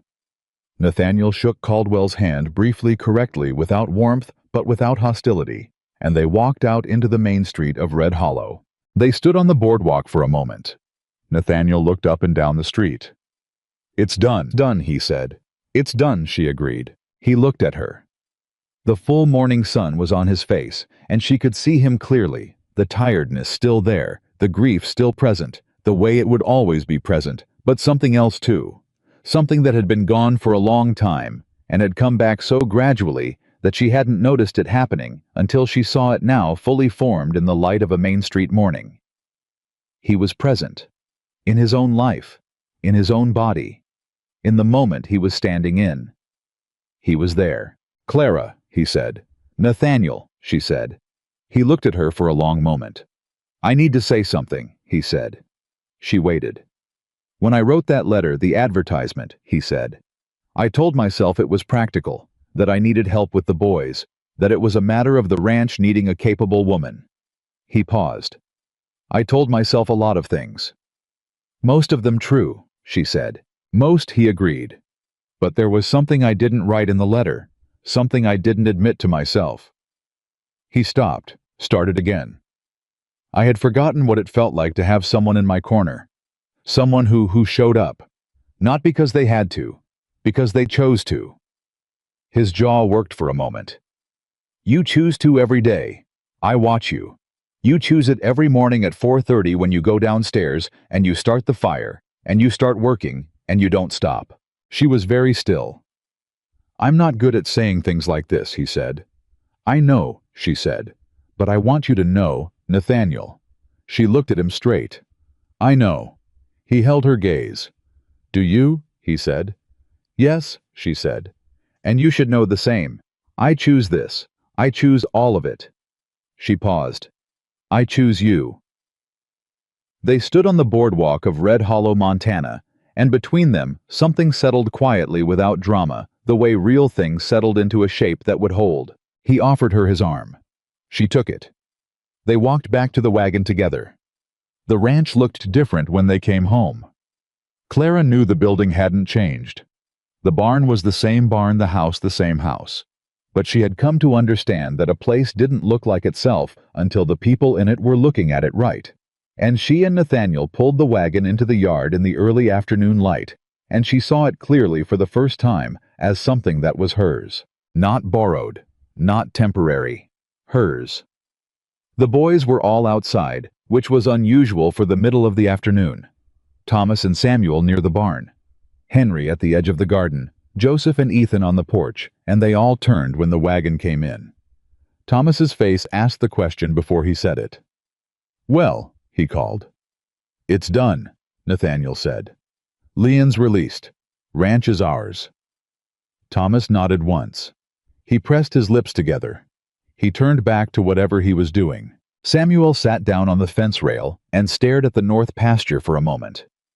Clara watched his shoulders move with a breath. Henry looked at the garden.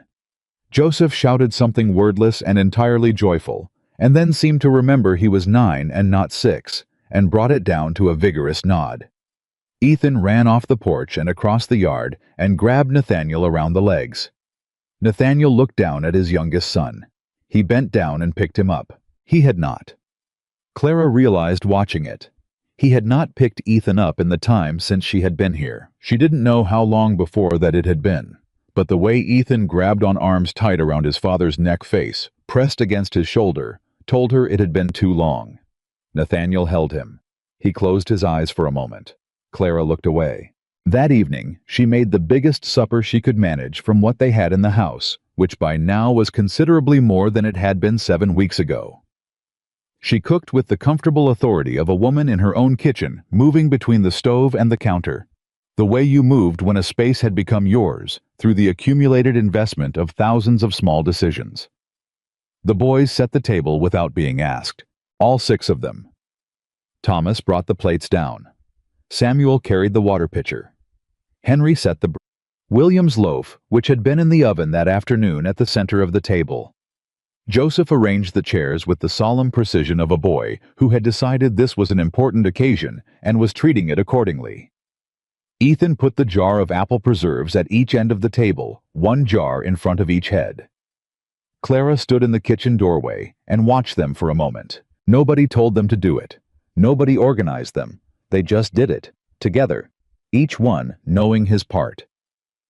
7 weeks ago, she had arrived at a house where nobody came to the table without being called, where the kitchen was a place you passed through rather than gathered in, where 6 boys and their father had been living in the same space and slowly starving on every level that mattered. She stood in the doorway, and she felt it hit her, the full accumulated weight of what the past 7 weeks had been, and what they had become, and she held it together because supper was ready and the family was at the table. Nathaniel held her chair for her when she sat down. It was the first time he had done that. She sat down. The family was all there, all 8 of them at the table. The bread was in the center. The preserves were open. The food was warm, and nobody spoke for a moment. Not because there was nothing to say, but because some moments were full enough that words were almost beside the point. Then Thomas said, "William made that bread." And William said without looking up, "I know how to read a recipe." And Joseph said, "He burned the first one. I did not burn it. It was very dark on the bottom." That is a different thing than burned. It tasted burned. It tasted caramelized. Henry very quietly into his plate.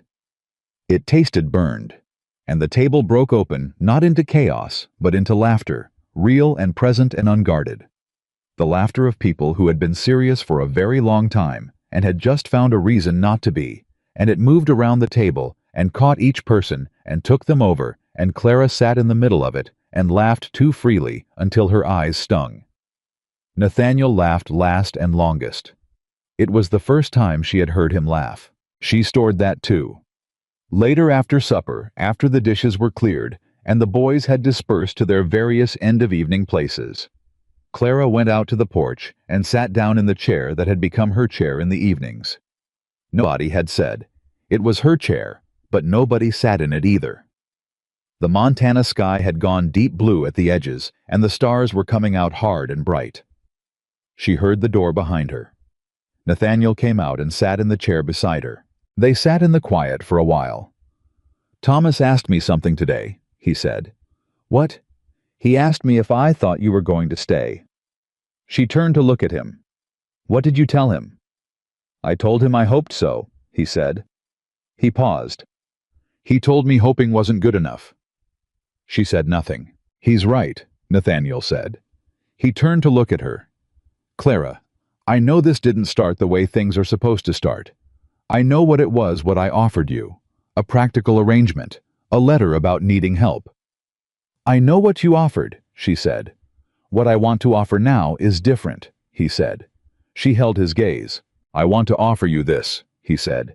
He gestured at the ranch, at the house, at the starlit sky, at all of it. "Not as a place to stay. As home. Actually home. Because you've made it one and I don't—" His voice caught slightly. I don't want you to be here because you have nowhere else to go. I want you to be here because you want to be here." She looked at him for a long moment. "Nathaniel," she said, "I stopped being here because I had nowhere else to go about 3 days after I arrived." He looked at her. "I've been here because I wanted to be," she said. "For a while now." He was quiet. "You didn't notice?" she asked. "I noticed," he said. "I just didn't want to assume." "Don't assume," she said. "Just know." He looked at her the way he had been looking at her more often lately, long and direct and complicated. Then he looked out at the ranch. "There's something else," he said. She waited. "Samuel is going to leave," he said. "Eventually. That map under his mattress, I've known about it for a year." She said nothing. "I used to think about stopping him," Nathaniel said. "Convincing him the ranch needed him, which it does." He paused. "But I've been thinking lately that a man who stays because he's been convinced to isn't really staying." "No," she said. "He isn't. I want to talk to him," he said. "Tell him I know. Tell him that when he's ready, I want him to go with my blessing instead of without it."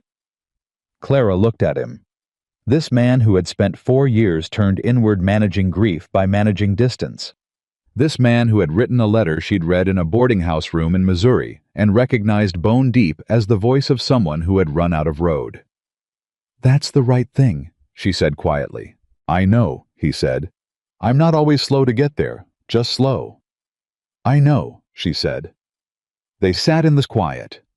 The stars were fully out now, enormous and indifferent and beautiful. From inside the house came the muffled sounds of the boys at their end-of-evening movements. Thomas's careful footsteps. Joseph's voice telling Henry something, William's door closing with its particular sound. Ethan singing his small tuneless song in the room at the top of the stairs. The sounds of a house that was alive. Nathaniel reached over and covered her hand with his. He didn't say anything. She turned her hand over and held his. They sat like that for a long time in the dark and the starlight on the porch of the ranch that belonged to them, listening to the sounds of their family moving through the rooms behind them. And somewhere in the kitchen, William's loaf of bread sat cooling on the counter, better than the one before, ready for tomorrow. The letter arrived on a Wednesday. Clara found it on the kitchen table when she came downstairs at 4:30, which meant someone had placed it there, deliberately set it where she would find it first, before the rest of the house was awake. She picked it up. It was addressed to Nathaniel, but had been opened already, and underneath it in Thomas's handwriting on a separate piece of paper was a single line. You should read this before Pa comes down. She stood in the dark kitchen with the lantern, and she read it. It was from a lawyer in Helena, a man named Alderton, representing the estate of a woman named Margaret Forsyth, a name Clara did not recognize. The letter was formal and precise in the way lawyers' letters were, but the meaning underneath the formal language was very clear. Margaret Forsyth had been Nathaniel's mother's younger sister. She had died 6 weeks ago, without children, without a husband, and with a modest property outside Helena that she had left in its entirety to Nathaniel Carter, her only living relation she had ever maintained correspondence with. The property was not large, but it was clear of debt, and there was money attached to the estate, not a fortune, but a number that sitting in Clara's kitchen at 4:30 in the morning made her set the letter down very carefully on the table and press both hands flat beside it and breathe. She heard Thomas on the stairs. He came into the kitchen already dressed, which meant he had not slept, and he looked at her face when he saw her and said, "You read it." "I read it," she said. "I found it yesterday afternoon," he said. "The mail rider left it with Samuel in town. I didn't know when to—" He stopped. He sat down at the table. He put his hands flat on it the same way she had. "I kept thinking about what it means." "What does it mean to you?" she asked. He looked at her steadily. "It means the ranch is safe," he said. "Not just from Caldwell, from everything. It means Pa has room to breathe." He paused. "It means Samuel can go." She was quiet. "He can go, and it won't break us," Thomas said. He said it like he had been carrying the weight of Samuel's leaving for a long time, holding it against the fragility of everything else, and now he was setting it down. "He can go, and we'll still be whole." Clara picked up the letter again. She thought about the 60-day extension, and the $11 short, and Joseph's 40 cents, and Henry's $3.60 from drawing birds. She thought about the bay mare, and the Billings cattle run, and William's bread, and the 63 jars. She thought about all the mornings she had come downstairs at 4:30 and started the fire and started working, because the only way through something hard was to be the person who kept starting. She thought none of that was wasted. Every bit of it had mattered. Every bit of it had built something. And what it had built had held them together long enough to reach this morning, this letter, this number on a page. "Wake your father," she said. Thomas looked at her. "Not yet," he said. "Let him sleep another hour. He doesn't sleep enough." She looked at her stepson, 21 years old, tired in a way that went down to the bone, a boy who had been a man since he was 17, and who still even now, even with everything changing, put his father's sleep ahead of his own need to have the conversation.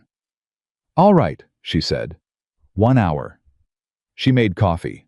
Thomas sat at the table, and she sat across from him, and they talked, really talked, the way they had never quite managed before, in the quiet of the early morning, with the house still asleep around them. He told her about the years after his mother died, about being 17 and understanding with a clarity that had felt like ice water that his father was not going to be able to hold things together alone, and that someone had to step into the space his mother had left. About making that decision, not because he wanted to, but because there was no other option he could see. "Did you resent it?" she asked. Every day for 2 years, he said. And then I stopped. Why? Because resentment was taking up space I needed for other things, he said. He said it plainly without drama. Pa needed me. The boys needed somebody.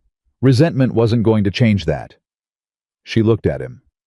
Thomas, she said, you are one of the finest people I have ever known. He looked at the table. I'm just a man who did what needed doing, he said. That is exactly what I said, she told him. I was quiet for a moment. Then, do you think you'll stay for good, I mean? Not, I know you said you would. I know do you want to? She held his gaze. I want to, she said. This is my home. These are my people. She paused. You are my people, all of you. Thomas looked at her for a long moment. Okay, he said. He nodded once the way he did when he had decided something. Okay. Nathaniel came downstairs an hour later and found them both at the table and the coffee already cold, and Clara heating the pot again, and he looked at the two of them and knew immediately that something had happened. What is it? He said. Thomas slid the letter across the table. Nathaniel sat down. He read it. Clara watched his face. He read it twice. The second time, through something in his expression, began to shift slowly, like ice in a spring thaw, the long-held tension in his jaw beginning to release. He set the letter down. He looked at the window. Margaret, he said, very quiet. You knew her? Clara asked. She wrote to me every Christmas, he said. After my mother died. Every Christmas without fail. A letter and a small package dried fruit, once a tin of hard candy, 1 year a book. He paused. I wrote back, not always as promptly as I should have. His voice was low with something that was not quite guilt, but lived near it. I didn't know she had property. She didn't want to make a fuss about it, I reckon, Thomas said. Nathaniel looked at the number on the page one more time. He put the letter down. He looked at Clara. This changes things, he said. Yes, she said. The mortgage. Cleared and then some, she said. With enough left to repair the barn properly, restock the cattle and have something in reserve. He was quiet. Nathaniel, she said. He looked at her. It's all right to feel it, she said. Whatever you're feeling. He sat at the kitchen table in the early morning light with his hands flat on the wood and his eyes very bright, and he didn't say anything for a long moment. And then he reached across the table and covered her hand with his, and he just held it, and the kitchen was quiet around them, and that was enough. The boys had to be told. Clara let Nathaniel do it because it was his news and his family, and she stood in the kitchen doorway while he sat them all down in the front room, all 6 of them arranged on chairs in the floor and the arm of the settee. The way they arranged themselves when something important was being said, and he told them about Margaret Forsyth and the letter and the property and the number. The room was very quiet when he finished. Then Joseph said, So we're not going to lose the ranch? No, Nathaniel said. We're not. We were never going to lose the ranch, Joseph said with the absolute confidence of a 9-year-old who had decided this was true, and therefore it was. Clara wasn't going to let us. Nathaniel looked at Clara in the doorway. She looked back at him. No, he said. She wasn't. William said from the arm of the settee where he was sitting with his arms crossed in the old way. What about Samuel? Everyone looked at William. Then everyone looked at Samuel. Samuel had gone very still. What about Samuel? Nathaniel said. William looked at his father directly. He has a map under his mattress, he said. He's been thinking about leaving for 2 years. Everyone knows it, and nobody says it. He paused. Say it. The room held its breath. Samuel looked at his father. Nathaniel looked at his second son for a long moment. I know about the map, he said. Samuel closed his eyes briefly. I've known for a year, Nathaniel said. I wasn't ready to talk about it. He paused. I'm ready now. He looked at Samuel steadily. Where do you want to go? Samuel opened his eyes. Something in his face was raw in a way Clara had not seen before, not the careful neutrality he usually wore, not the measured observation. Raw. West, he said. Oregon, maybe. There are horse operations out there breeding programs. I've been reading about them." He stopped. "I wasn't going to go without telling you. I want you to know that. I just didn't know how to tell you without it feeling like leaving," Nathaniel said. "Yes," Samuel said. "You are leaving," Nathaniel said. He said it plainly. "That's what growing up is. You leave. You build your own thing." He paused. "I should have told you that a long time ago, instead of letting you carry it like it was something to be ashamed of." Samuel looked at his father. "I'm not ready yet," he said. "I've got another year in me here, maybe more. I want to see the ranch right before I go." "It's going to be right," Nathaniel said. "After today, it's going to be right." "Then I'll go when it is," Samuel said. "And not before." Nathaniel nodded. He looked like a man who had been holding a door shut against something for a long time and had just let it open, and the thing that came through was not what he had feared. It was just his son. His son, who was going to grow up and leave the way sons did the way they were supposed to. "When you go," Nathaniel said, "you go with my blessing. You hear me full and complete." Samuel pressed his lips together. "Yes, sir," he said. Henry from the floor where he was sitting cross-legged said quietly, "I'm not going anywhere." Everyone looked at him. He shrugged. "I just wanted to say it." Joseph said, "I'm not going anywhere either." "You're 9, Thomas said. "I know how old I am," Joseph said. Ethan from the windowsill where he had installed himself at some point during the conversation said, "I'm going to live here forever." And something broke open in the room. Not grief, this time, not the weight of things, but the other thing, the thing that was underneath the grief and had been there the whole time, waiting. And the laughter came again, warm and real and full, and it moved through the family, the way light moved through a room when someone finally opened the curtains. The weeks that followed were the easiest Clara had known since arriving at the Carter Ranch, which did not mean they were without work, or without friction, or without the ordinary daily difficulties of 8 people living together and figuring out how to be a family. It meant something more precise than easy. They were weeks in which the ground was solid under everyone's feet, and when something went wrong, as things always went wrong, there was enough in reserve in the bank and in the household and between the people to handle it without anyone falling. Nathaniel settled the mortgage. He wrote to the bank in person and sat across from the manager with Clara beside him and paid what was owed, and the satisfaction in his face when he walked out of that bank was the kind that came from a man who had been afraid for so long that the absence of fear felt like a new country. He bought Ethan boots. He came home from town and presented them with the complete casualness of a man who had definitely not spent 20 minutes in Garber's General deciding between 2 pairs, and Ethan put them on immediately and wore them for the rest of the day, including to bed, which Clara only discovered when she went to check on him that night and found him asleep with his boots on, and his face so profoundly satisfied that she did not have the heart to take them off. She told Nathaniel the next morning. He laughed, the real laugh, the one she had heard for the first time at the supper table over William's burned bread, and said, "Let him keep them on, he's earned it." Thomas, freed from the weight of being the sole adult in the room, became something Clara had glimpsed occasionally, but not seen fully. A young man with a dry and precise sense of humor, an opinion about almost everything, and a particular talent for managing the cattle operation that had previously been buried under the sheer necessity of managing everything else. He and Nathaniel began working side by side in a way that looked less like father tolerating son and more like 2 men who respected each other's judgment. It happened gradually. Clara watched it happen. She didn't point it out. William baked bread every other day. He did not make a production of it. He simply did it, came downstairs in the afternoon, got the flour and the starter, worked the dough with the focused intensity he brought to everything, put the loaves in the oven. He had developed opinions about crust temperature and resting time that he expressed to Clara in the kitchen, in the tone of a craftsman discussing his work, and she received these opinions with the seriousness they deserved, and they had long technical conversations about bread that Henry sometimes sat in on because he liked to listen to people talk about things they cared about.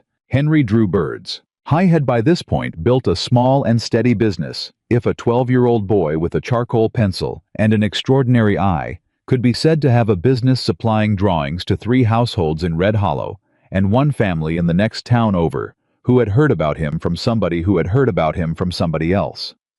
Mrs. Garver had commissioned a series of 6 drawings for her parlor wall. Mr. Aldrich had placed a second order. A rancher from outside town, whose name Clara didn't know, had ridden in specifically to ask if the Carter boy could draw his horses. Henry had said he'd try. He had drawn the horses. The rancher had paid him $1.50 and said it was the best likeness he'd ever seen of an animal. Henry had come home and put the money on Clara's kitchen table, and she had pushed it straight back to him. "That is yours," she said. "That is yours absolutely." He had looked at the money. "I don't need it for anything," he said. "Then save it," she said. "Until you do." He picked it up. He looked at her. And Henry, who said less than anyone else in the family and had been the quietest and most careful about letting people in, said, "Thank you for the birds thing, for asking about them." She looked at her 12-year-old stepson. "Thank you for showing me the hawk," she said. "I meant what I said. Those are the most beautiful drawings I've ever seen." He looked at the floor. He nodded once. He kept the money. It was a Sunday in early autumn. When it happened, the thing Clara would think about later as the moment she understood that the turning was complete, that the family had come through and come out into something solid and lasting and real. They were all at the table, all 8 of them. Sunday supper, which had become by gradual mutual agreement. The meal that everyone made a point of being present for, regardless of what else the week held. The food was good roasted chicken from their own flock potatoes, from the garden bread, from William apple preserves, from Margaret Forsyth's root cellar legacy, now almost gone, and each jar treated accordingly. Nathaniel said grace. He had started doing this a few weeks ago, without announcement, just bowing his head and saying a few words before they ate. The first time he'd done it, the table had gone very still. Now it felt like the meal wasn't fully started until he did. When he lifted his head, he looked around the table. He looked at Thomas, at Samuel, at William and Henry, and Joseph and Ethan. He looked at all of them in turn, slowly like a man taking an inventory of the most important things he owned. Then he looked at Clara. She looked back at him. "I want to say something," he said. The table was quiet. He put his hands flat on the table on either side of his plate. He was not a man who made speeches. The entire table knew that, and gave him the room he needed to find the words. "A year ago," he said, "I wrote a letter." He paused. "I wrote it because I was out of options and I knew it. I wrote it because I was failing this family and I had run out of ways to pretend I wasn't." He paused again. His voice was low and steady. "I asked for someone capable, someone who could help with the boys." He looked at Clara. "What I got was considerably more than I asked for." She held his gaze. "I don't know how to say what this year has been," he said. "I don't have the words for all of it. What I know is that a year ago this table was empty more nights than it was full. This house was quiet in a way that had nothing to do with peace." He stopped. "It isn't quiet anymore." "I'll say," said Joseph. "Joseph," said Thomas. "He's right," said William, flatly, from his seat by the window. "It isn't quiet anymore." Something shifted at the table. Something warm and slightly undone, and very real. Nathaniel looked at Clara. "You came here because you had to," he said. "And you stayed because you chose to. And everything that this family is right now, everything that it has, is because you chose to stay." He paused. "I am grateful. Every one of these is grateful. And I want you to know that this—" He gestured at the table at all of them, at the room and the house and everything beyond it. "This is yours. This is your family. This is your home." Clara pressed her lips together. She held herself steady. She thought about the boarding house room in Missouri. The $22.30. The letter she had read until the creases wore through. The stagecoach platform, and the gray wagon, and the black hat with the silver band. She thought about the first night, and the empty shelves, and Ethan's bare feet, and Joseph's careful question. "You're not going to leave, are you?" And all the 4:30 mornings, and the bread in the garden, and the 60-day extension, and Douglas Caldwell's face, when she put the envelope on his desk. She thought about Thomas's hands flat on the table in the early morning, telling her Samuel could go, and it wouldn't break them. She thought about holding Nathaniel's hand on the porch under the Montana stars. She looked around the table at her family. At Thomas, who had held everything together until someone came who could hold it with him. At Samuel, who had a map under his mattress and a future ahead of him and a father's blessing to go toward it. At William, who had put a breadbasket in front of her and never mentioned it again, and baked better every week. At Henry, who drew birds in the dirt with a stick and had the most extraordinary eye she had ever seen. At Joseph, who told too many stories and asked the right questions at the right moments. At Ethan, who had carried eggs like treasure and slept in his boots and climbed into her arms in the kitchen and said we kept it like it was the most natural thing in the world. At Nathaniel, who had written a letter when he was out of road and who had sat across from her at this table and been slowly and deliberately and fully found his way back to himself. She looked at all of them. She said, "I didn't come here to save anyone."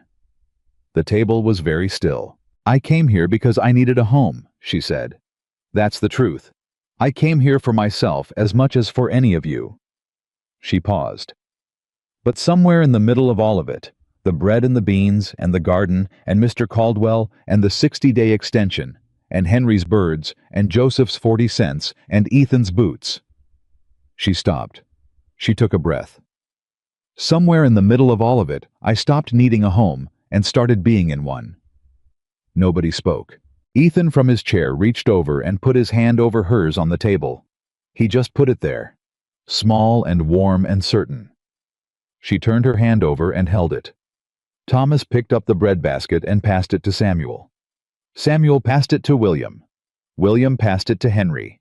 Henry passed it to Joseph. Joseph, with great ceremony, passed it to Ethan, who took a piece and passed it to Clara. She took the bread. She held it. She looked at Nathaniel. He looked back at her with everything he was, and everything he had been, and everything he was still becoming, and he said, "Welcome home, Clara." She had come to Red Hollow, Montana on a Tuesday afternoon in the summer of 1887, with one worn suitcase and $22.30, and a letter she had read until the folds wore through. She had come as a stranger to a broken house and a broken man and 6 boys who had stopped believing anyone stayed. And she had stayed, not because she had nowhere else to go, not because she had promised to, but because this was where she belonged, at this table in this house, with these people who had fought for something together and come through it together and built something out of the wreckage of grief and hard luck and sheer stubborn refusal to quit. She belonged here because belonging was not something that happened to you. It was something you chose.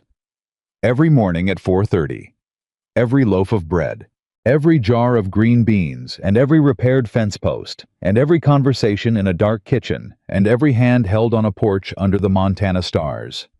You chose it, day after day after day. Until one day you looked up from the table at the faces of the people who had chosen you back, and you understood that home was never a place you were given. Home was a place you built together out of everything you had with every person willing to stay. And the Carter family had stayed, all of them.